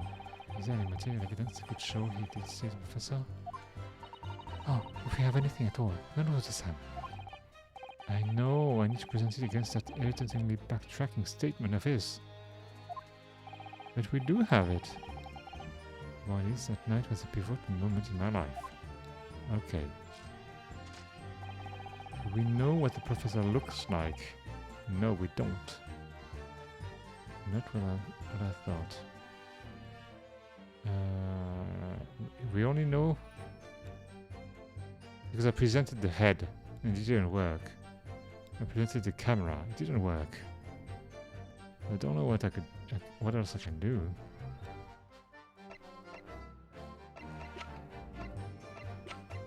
I thought the camera would do it, but it didn't.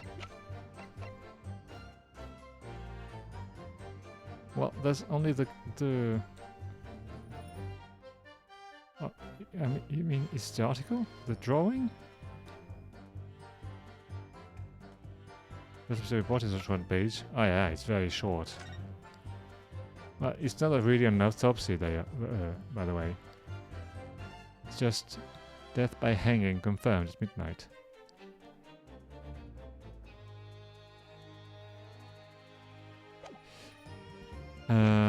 It's the journal. That's the only thing we have left. Objection!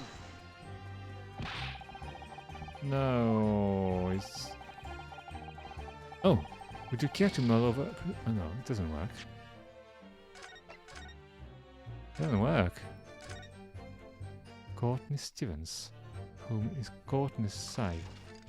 What's the date in the newspaper? We can't see it, but they're saying that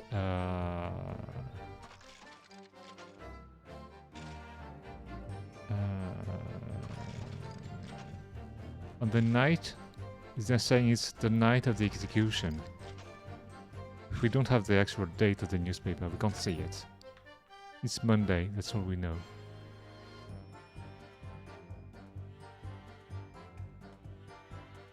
So the 17th of June.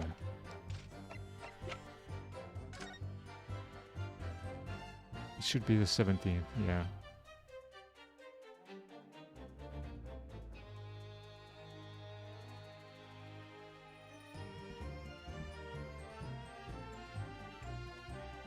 Courtney Stevens. Not sure what that gives us. I don't know.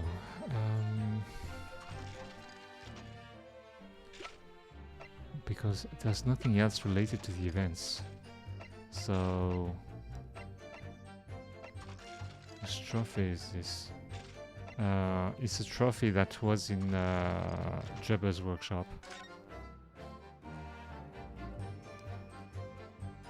That says he's a very good scientist. That's all there is to it.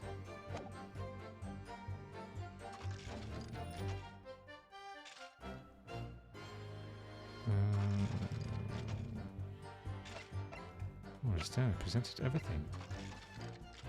And it didn't work.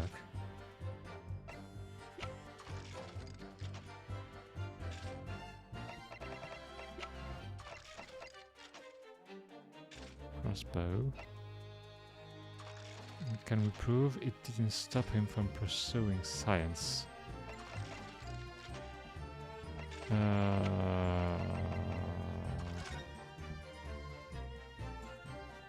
don't know. There's a little plaque here. Look. Fostering burgeoning talent for the future of scientific discovery. Seems rather ironic, doesn't it? I don't think that's relevant to what we are trying to prove. Yeah, that's not what we're trying to prove. And there's no date in that, so I don't think it's gonna help.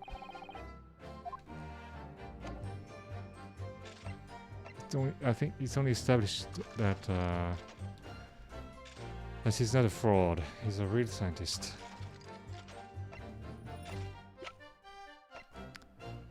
Contract Mr. Aspan and Mr. Jabba detailing the term by which they would profit from the Kinesis experiments.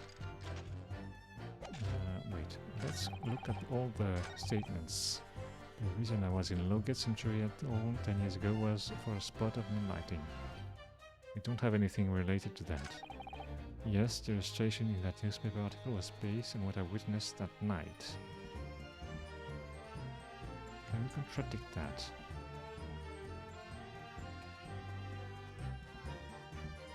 I'm trying to prove Drebber saw the professor. I asked if we knew what he looked like because I thought we had evidence with the professor's face on it. No, we still don't know his identity, so it's still a secret.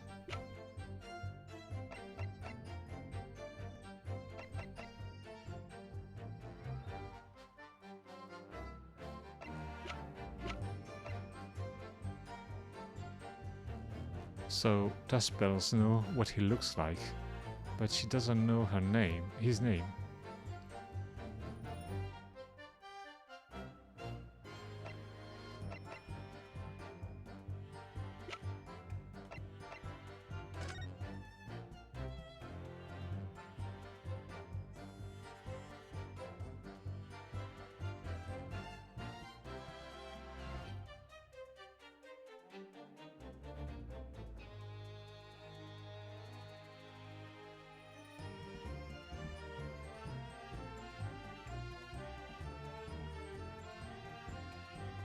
And I was gonna say, I mean, why is the face in an iron mask? To protect the identity of the professor? Yeah, his identity was a secret from everyone.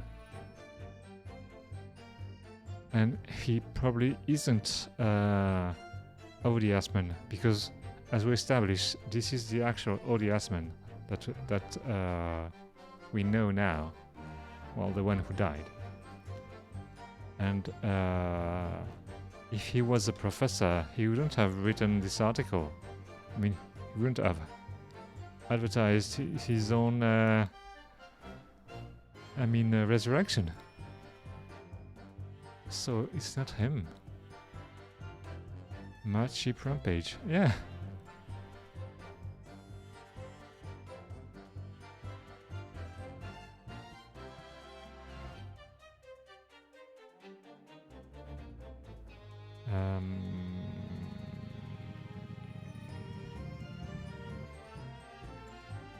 His own rising from the grave. Oh yeah. Or maybe he's very proud of it. Maybe that's why he wrote the article.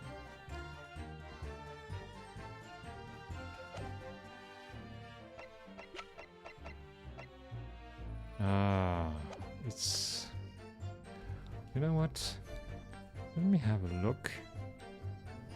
Because it's gonna be something stupid, is it?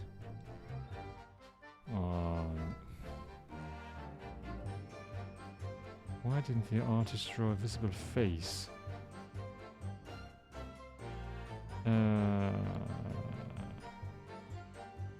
Well, he said the drawing has been made according to what he saw.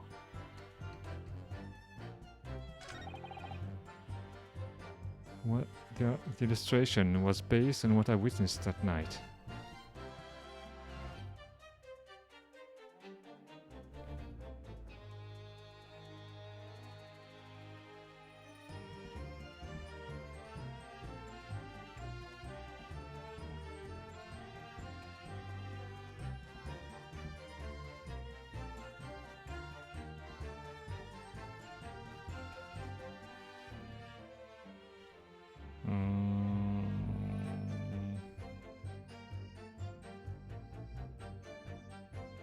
check.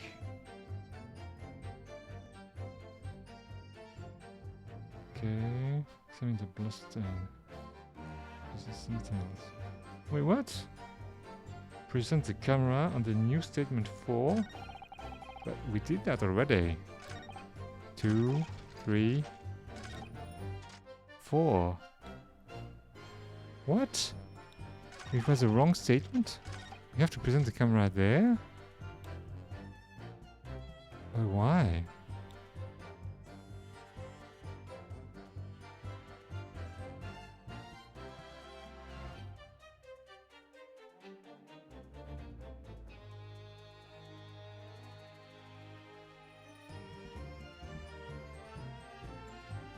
Wait, they're saying...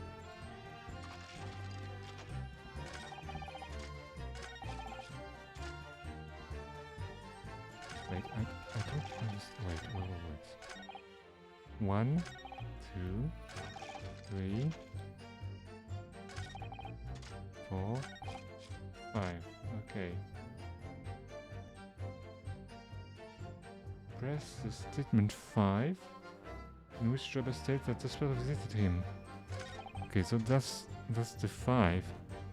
That's not the 5, it's 4.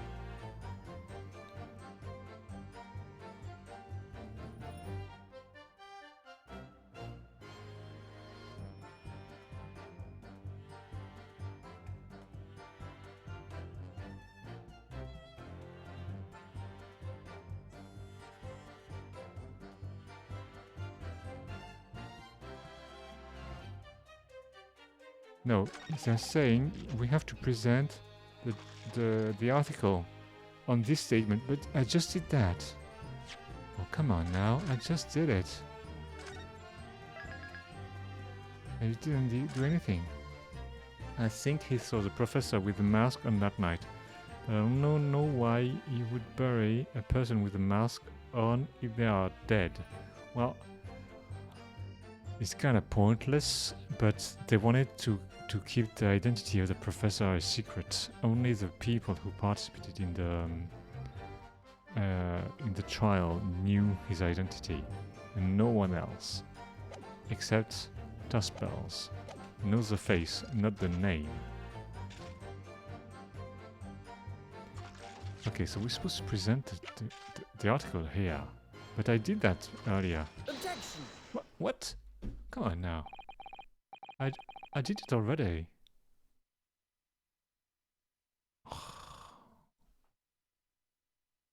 Sorry, Mr. Jabba, but I don't believe that. I'm gonna have to stop soon as well. Maybe you were on the wrong statement. Probably. Don't believe what? Your latest claim. You did see the professor on that night, 10 years ago. Oh dear, we seem to be at odds, but I was there and you were not. I know what I didn't say. The illustration with this article was drawn based upon what you told the journalists that you witnessed.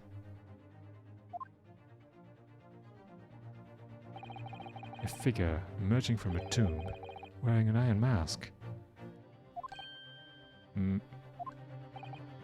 Yes, the killer. When the killer was tried 10 years ago, it was decided in the close court's ruling that the man would wear a mask to hide his identity. It wasn't to be removed even during his execution and subsequent burial. Not even the prison warders were to see the man's face. But obviously, the provision of this mask was not public knowledge. So, Mr. Jabba, as you just heard... Oh, sorry. A lowly student of the University of London certainly wouldn't have known about the condemned man's mask. So, unless you'd actually seen the professor that night, it's inconceivable that the artist would have included the mask in that illustration.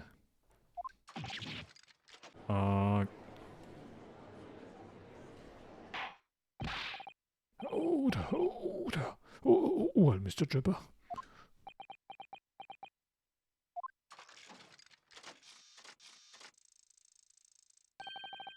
It's a wide scene, isn't it? If you look closely. What? And as I've already been at pains to point out, it was utterly petrified.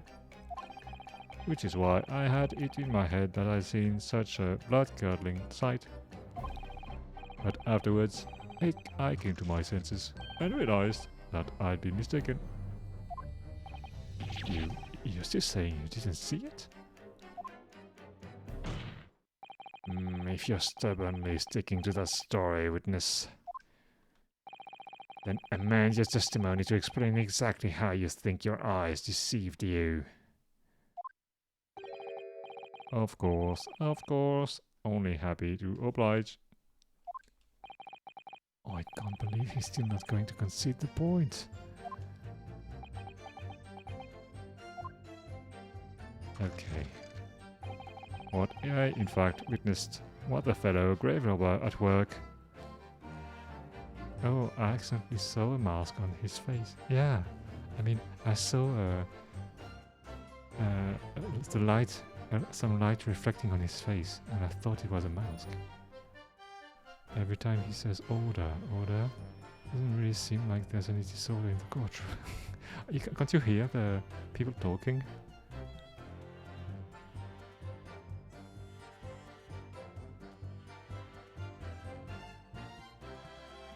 Wait. Yes. One is in fact a witness for the fellow grave robber. Soon afterwards.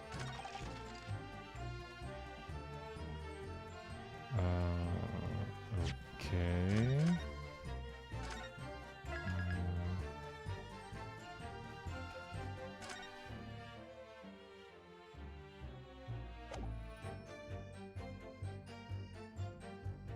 Oh, we have to press that. Hold it! A fellow grave robber? What are you talking about? Well, I wasn't the only one busy in the cemetery that night, you know. Other body snatchers were at work. Of course, when I saw one emerging from the hole he'd dug, my heart very nearly stopped. So that's the terrifying sight I actually saw, you see. You claim it was just another student on equally insalubrious business as yourself.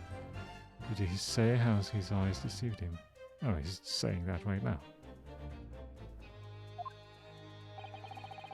Many are the medical students who would wear metal masks to protect them from bacteria during dissections. Oh yeah, that's the turn of the century. Metal masks.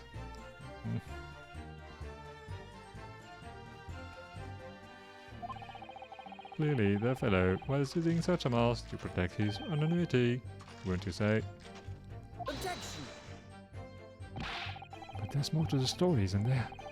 The article goes on to say, in the next second, a gunshot rang out suddenly from behind.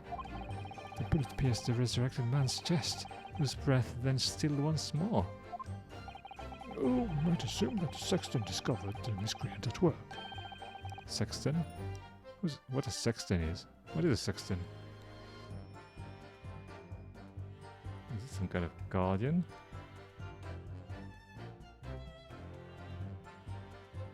Sexton? A church officer or employee who takes care of the church property and performs related minor duties. Okay.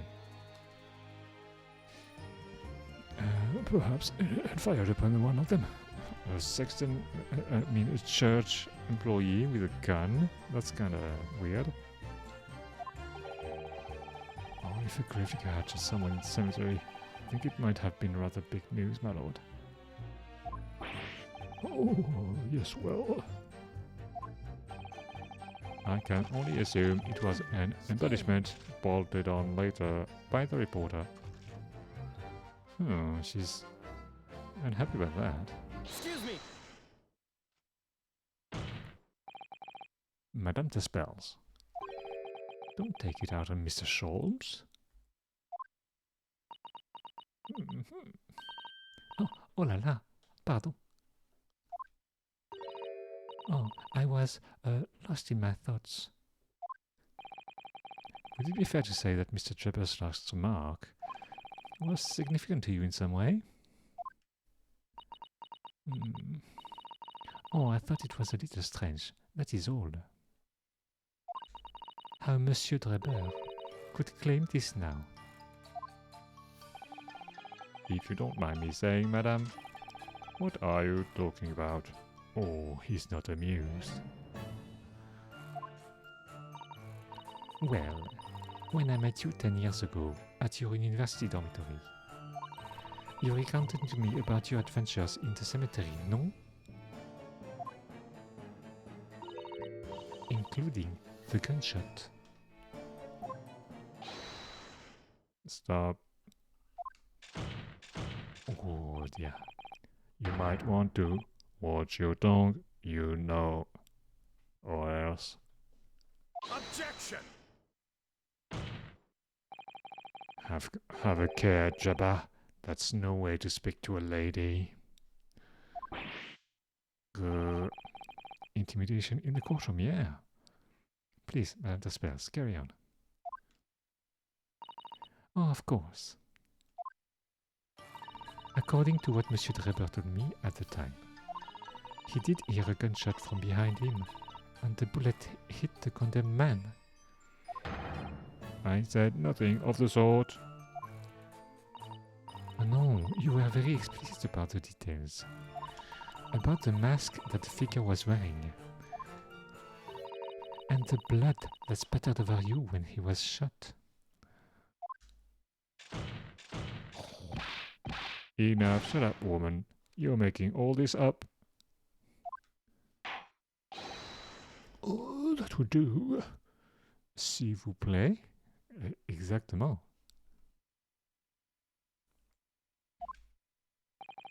Mr. Chipper. Yes.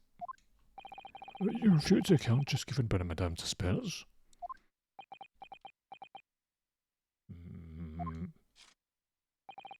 I have no recollection of ever saying those things. Oh, come on. Do you really expect us to believe you? Control yourself, Consul. I will not permit baseless accusation in my courtroom. All right. Under the circumstances, I think it's best that you supplement your testimony with a statement to clarify your position on this, witness. Very well.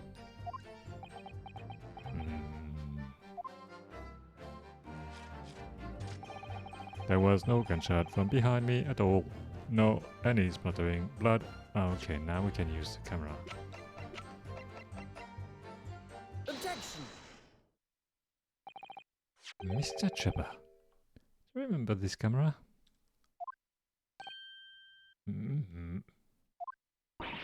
Oh, but that is the camera from that fateful night. Oh yes, we borrowed it from the House of Horrors. Yeah, borrowed it. Oh, it's the camera you took with you to the cemetery that night, Mr. Jabba. And is that supposed to be significant? Yeah, borrowed. This kind of camera is rarely seen in our homeland, so my colleague and I were keen to examine it closely. We noticed that the lens extends forward on the end of some bellows. Like this. Hold it! What's that? They're just on the bellows. It looks like a dark red stain.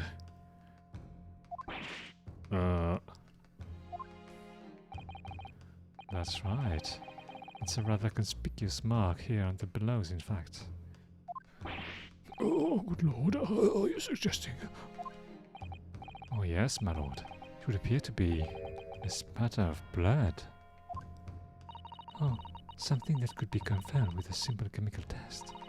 Isn't that right, Dr. Scythe? Oh, it would be difficult to determine if it was human blood, and not the blood of some animal. But yes, to test whether or not it's blood at all is simple enough. I propose that Madame Tasper's testimony was correct, and that on the night in question 10 years ago, you were spattered with blood from the gunshot wound. Well, And that furthermore, you really did witness the condemned professor emerging from his tomb.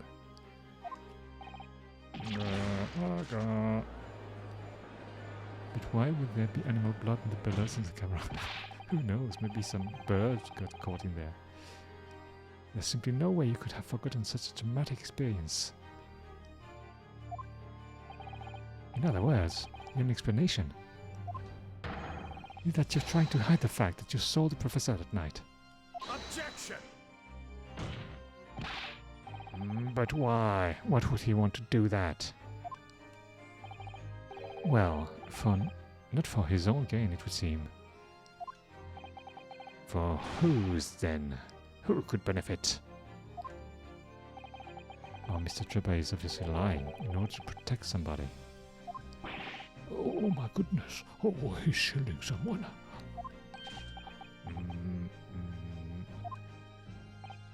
Oh, yes, my lord. And clearly, it's someone who doesn't want the truth about the professor coming back to life to be exposed. Well, Counselor, who is it then? Who is the witness trying to protect? Why would try lying about what he saw that night? There's only one possibility. It's Courtney Scythe. I hope. Take that! The obvious answer is Dr. Scythe. Scythe? Whatever do you mean? Imagine if the convict who'd been sentenced to death was not in fact killed. Imagine if that was the counterlight. Scythe? Yeah.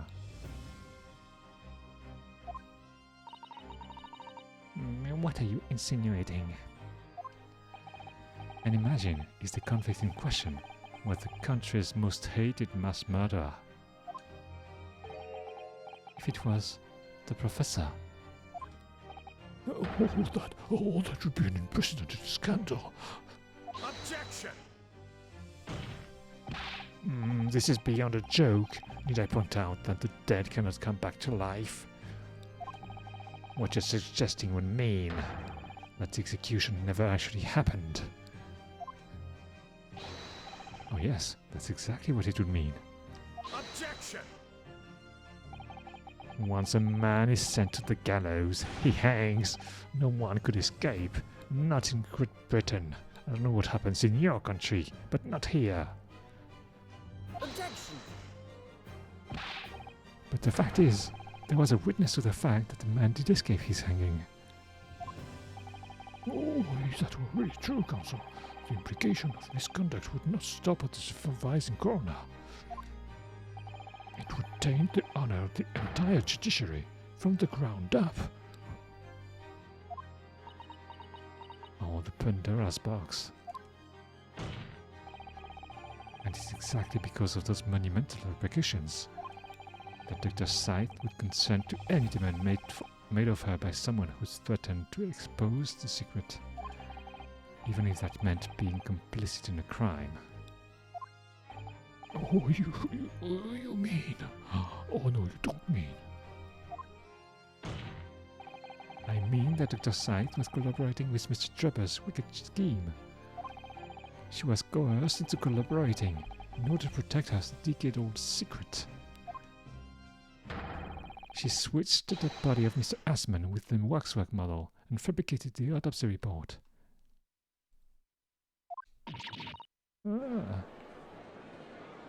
Sorry, I have to speak kind of lowly, because, I mean, it's late. Lord Van Zieks? Pray forgive my freshly filled hallowed callous. and a whole raft of other discourtesies now. Oh yes, putting your feet on the table, that's not very... That's kind of rude. Oh, goodness me, oh, my hair. It's just the sort of tall-tale Londoners would enjoy, I grant you.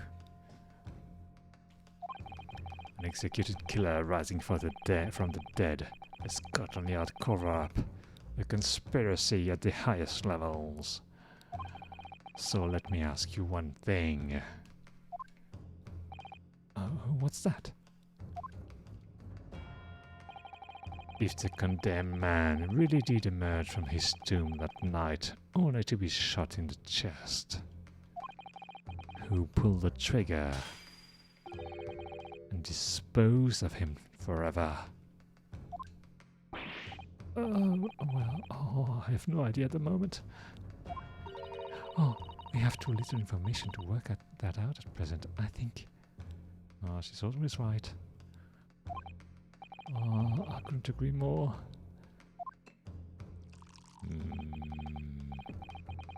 The Old Bailey is no place for wild fantasies.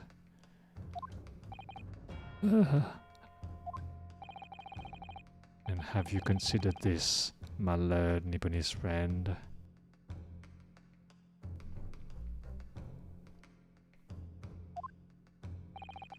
Considered what?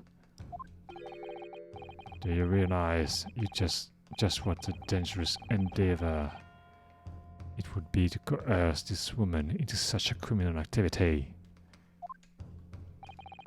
It's tantamount to declaring war on the entire British police force and judiciary. Quite hard to imagine any sum of money being offered for research could warrant it.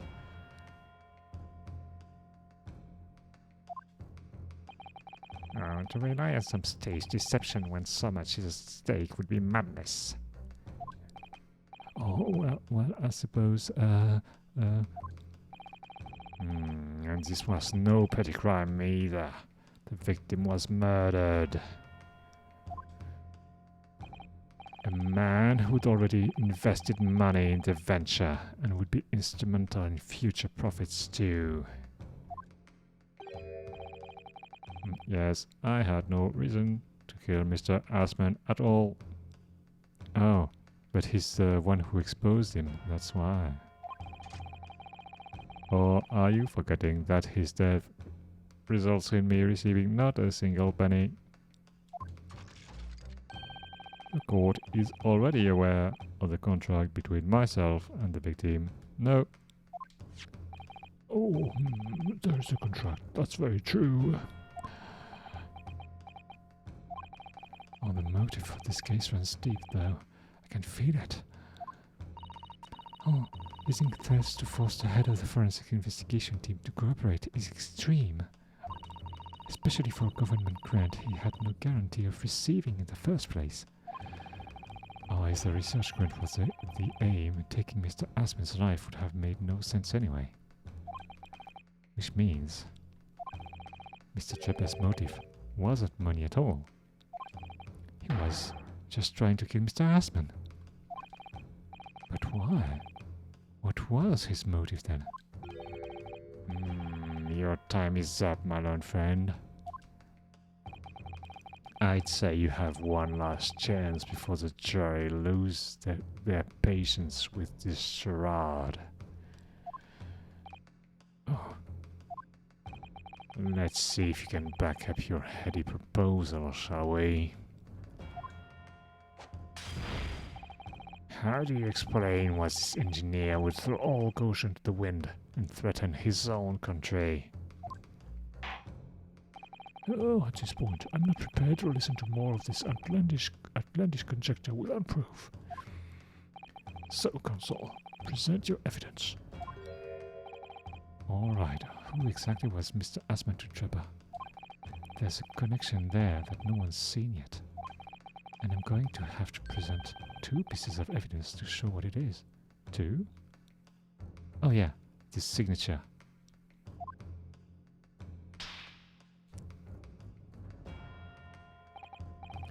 Oh yes, my lord. Evidence that establishes a motive and explain why the witness wanted the victim dead is right there. Right here, in the newspaper. Take that! It's this newspaper article, my lord. That was written 10 years ago, and every detail has been examined already. What can it possibly tell us? That river should never have been written. It's typical gutter press nonsense. That means nothing. Oh yes, and its soul. It isn't particularly significant. However, when considered alongside another piece of evidence, it will completely explain your motive for wanting Mr. Asman dead. What other evidence? Counsel, you will present your supplementary evidence without delay. The evidence, which when cross-referenced with the newspaper article, establishes a motive for the deed. It's the contract, of course. Take that! It's this contract, my lord. Mr. Trepper, this is the contract you signed with Mr. Asman. Yes, that's right. The very documented fact. That proved I had no reason to kill the man. No, I'm afraid not. What? There's something very significant about this newspaper article and the contract have in common. Really? And it's that common link. That shows very clearly why you were determined to kill Mr. Odiasman.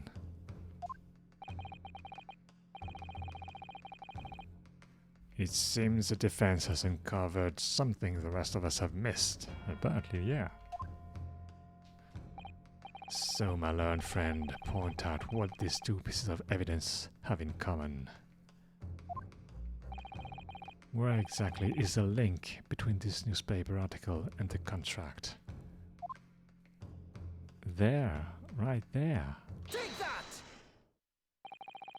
What these two pieces of evidence have in common. Have in common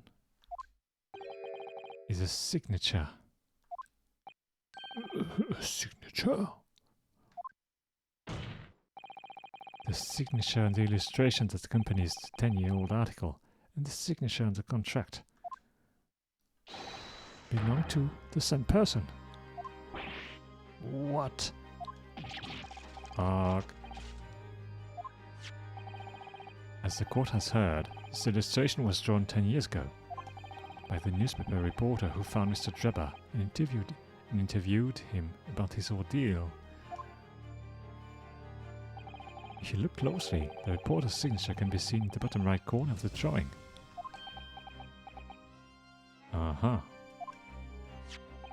And if you look at the contract here, which was signed between the witness and the victim last year, you can clearly see Mr. Asman's signature at the bottom. Oh, let me see now. Oh, good lord, yes. They're identical. In short, the journalist who drew the illustration and wrote the article published about Mr. Trevor 10 years ago was the victim of this case, Mr. Odie Asman.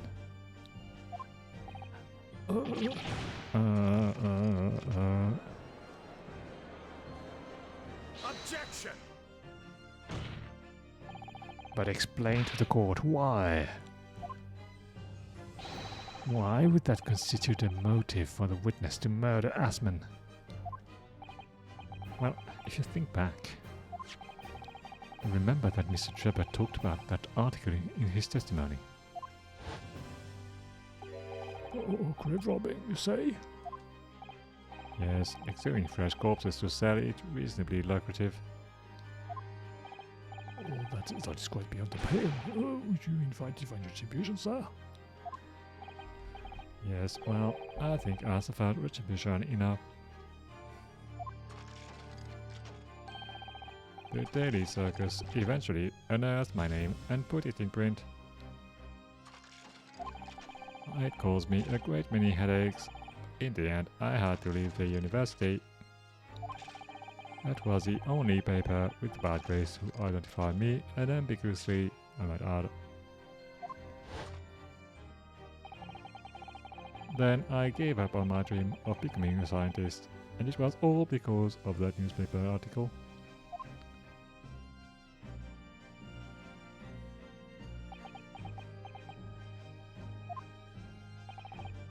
At the time, you were a student of the University of London who dreamt of becoming a scientist. However, this single newspaper article changed your entire life. Oh, so Mr. Asman used to be a newspaper journalist, did he? He did, my lord. In fact, it's widely held belief that Asman managed to position himself at the heart of his criminal network, thanks to the many dubious connections he made during his time as a reporter.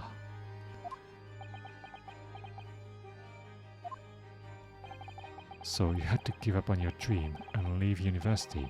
You lost everything. Eventually you found yourself working in the field of science, but only in the shadows.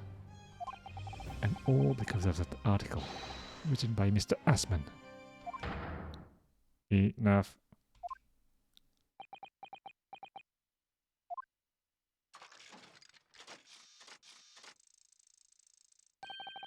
Stop this endless drivel about my life. What? Explain yourself, Mr. Tripper. Yes, it's true. I had to leave the university as a result of that article. But it was just a straw that broke the camel's back. What do you mean? Almost every student of science in the faculty was too poor to actually conduct any research. But they struggled on with their hypotheses anyway. We all did, only to have them taken by vultures. Sooner or later, you knew your ideas would be stolen and patented by some wretch or other after all. Oh, good gracious. Making a name for yourself as a scientist in a climate like that was a miracle only a select few geniuses could ever hope to achieve. Personally, I wasn't one of those geniuses, so it was hardly a wrench. Being forced out of the university because of Lowgate was the best thing that could have happened to me. Objection! Mr. Tripper, do you genuinely believe that? Of course I do. Who's better placed to know whether or not I possess a talent for science than me? I'm sorry to say that your words don't ring true at all. How dare you? And I have evidence to prove it. How are you in a position to say anything about me? I don't know you from Adam.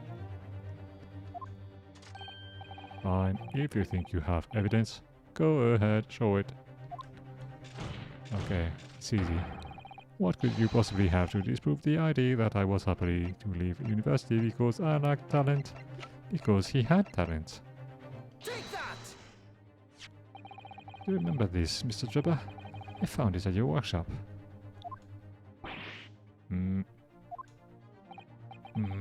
Is that a Royal Society trophy for excellence in science? He knows what one of those look like?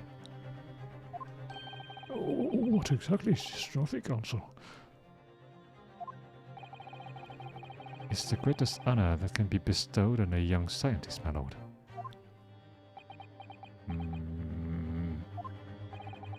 There is no higher accolade. It recognizes emerging talent and promises a bright future. Oh, good gracious. Your prospects for the future were excellent, weren't they, Mr. Tripper? Because even then, you were a genius in your field. But you lost everything. You had no more future. Your talents would go to waste. All as a result of this one newspaper article.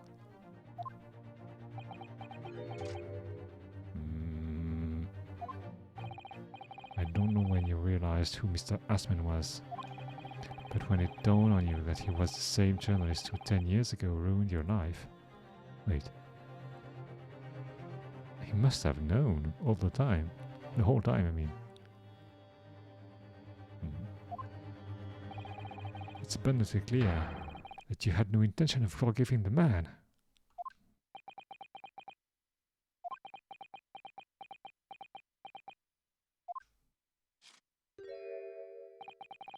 The truth is... Finally, he's going to fold. Oh, he's not going to fold.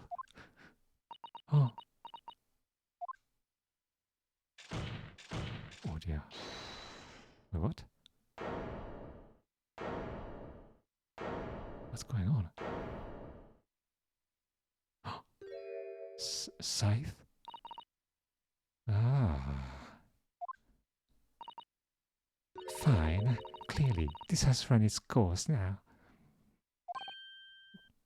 What?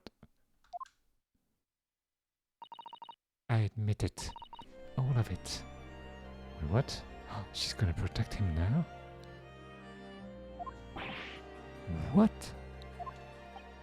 Well, what are you doing? Oh, it's exactly as the Japanese man said. I was coerced into going along with this man's plot to murder the victim. Under condition that he kept my dirty secret from 10 years ago. Okay, so that's not true at all, then.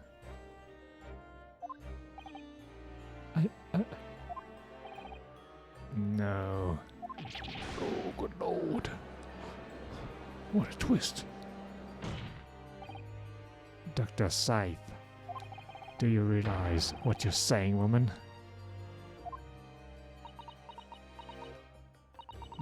It's all true. That day, when I arrived at the Crystal Tower and saw the birdcage, my heart nearly stopped beating. That memory from a decade ago that I'd done my best to bury deep inside myself. It was the professor again, staring me in the face. And then, before I had a chance to react, I noticed something else. There was a note tucked inside the model's jacket.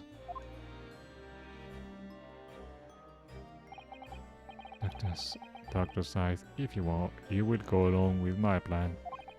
I'm someone who knows the truth about what really happened that night 10 years ago.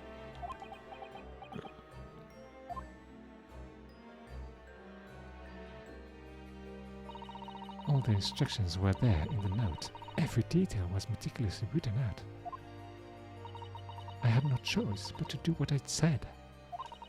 I made the necessary alterations to the scene and fabricated the autopsy report as instructed. There was really no other choice. It had to be done to protect the judiciary. I can only apologize now. What? Can't be true. I mean, if you're saying all that, it's not true.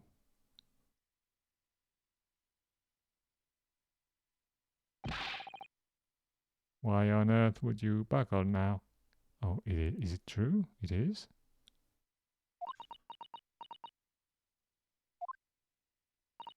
Oh well, there's no point trying to hide it anymore, is there? I would have done anything to stop it coming out, even collaborate in a murder. But the great lie about that execution 10 years ago has been exposed. Whatever happens, I'm finished. So then, Mr. Jibber, what do you say to that? Your accomplice has admitted everything.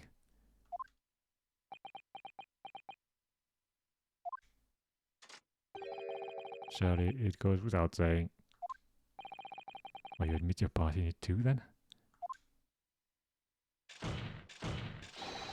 I admit nothing at all. Wow.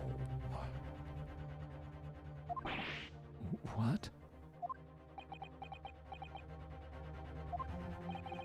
Have you forgotten that the kinesis machine was ripped to shreds by an explosion? Short of me admitting to a crime, there's really no possible way for you to prove I did anything wrong. No. He's stubborn. Oh yeah? Order! Order! Whatever this man says, I admit everything. He threatened to expose my secret, so I went along with his plan. And Lord Van Zeeks, Yes. I hope you'll accept my apologies. What happens next is in your hands, of course.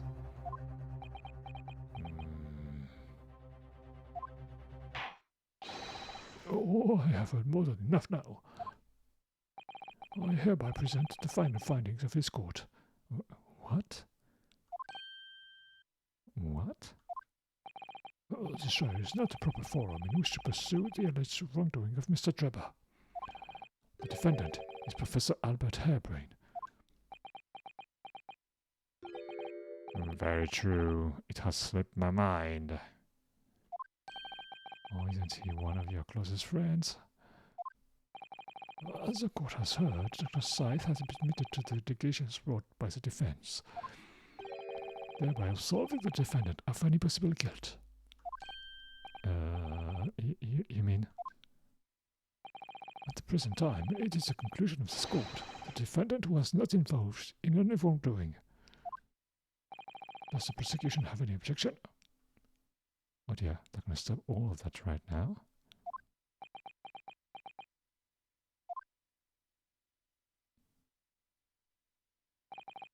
None, my lord. Oh, congratulations, Naruto-san. You've proven Professor Harebrain's innocence.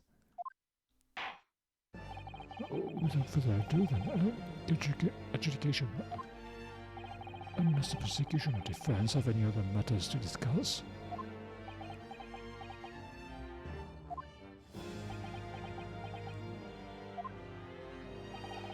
I don't know, this doesn't feel quite right.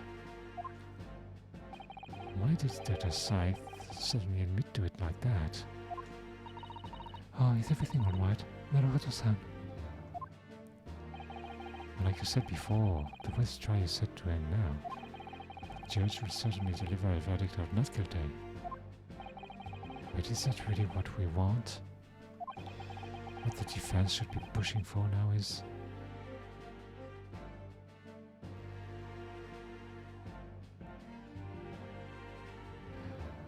You know what? I think we're gonna have to stop there on this incredible cliffhanger.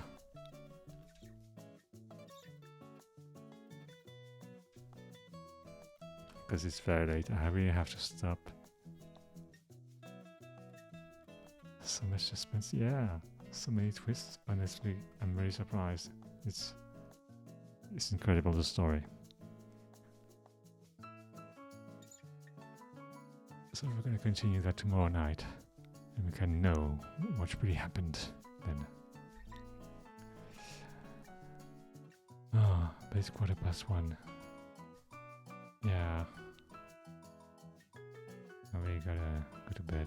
Also, can't speak too loud at that time. So yeah. Thanks for being with me tonight. Please, you might not be able to make it tomorrow night though.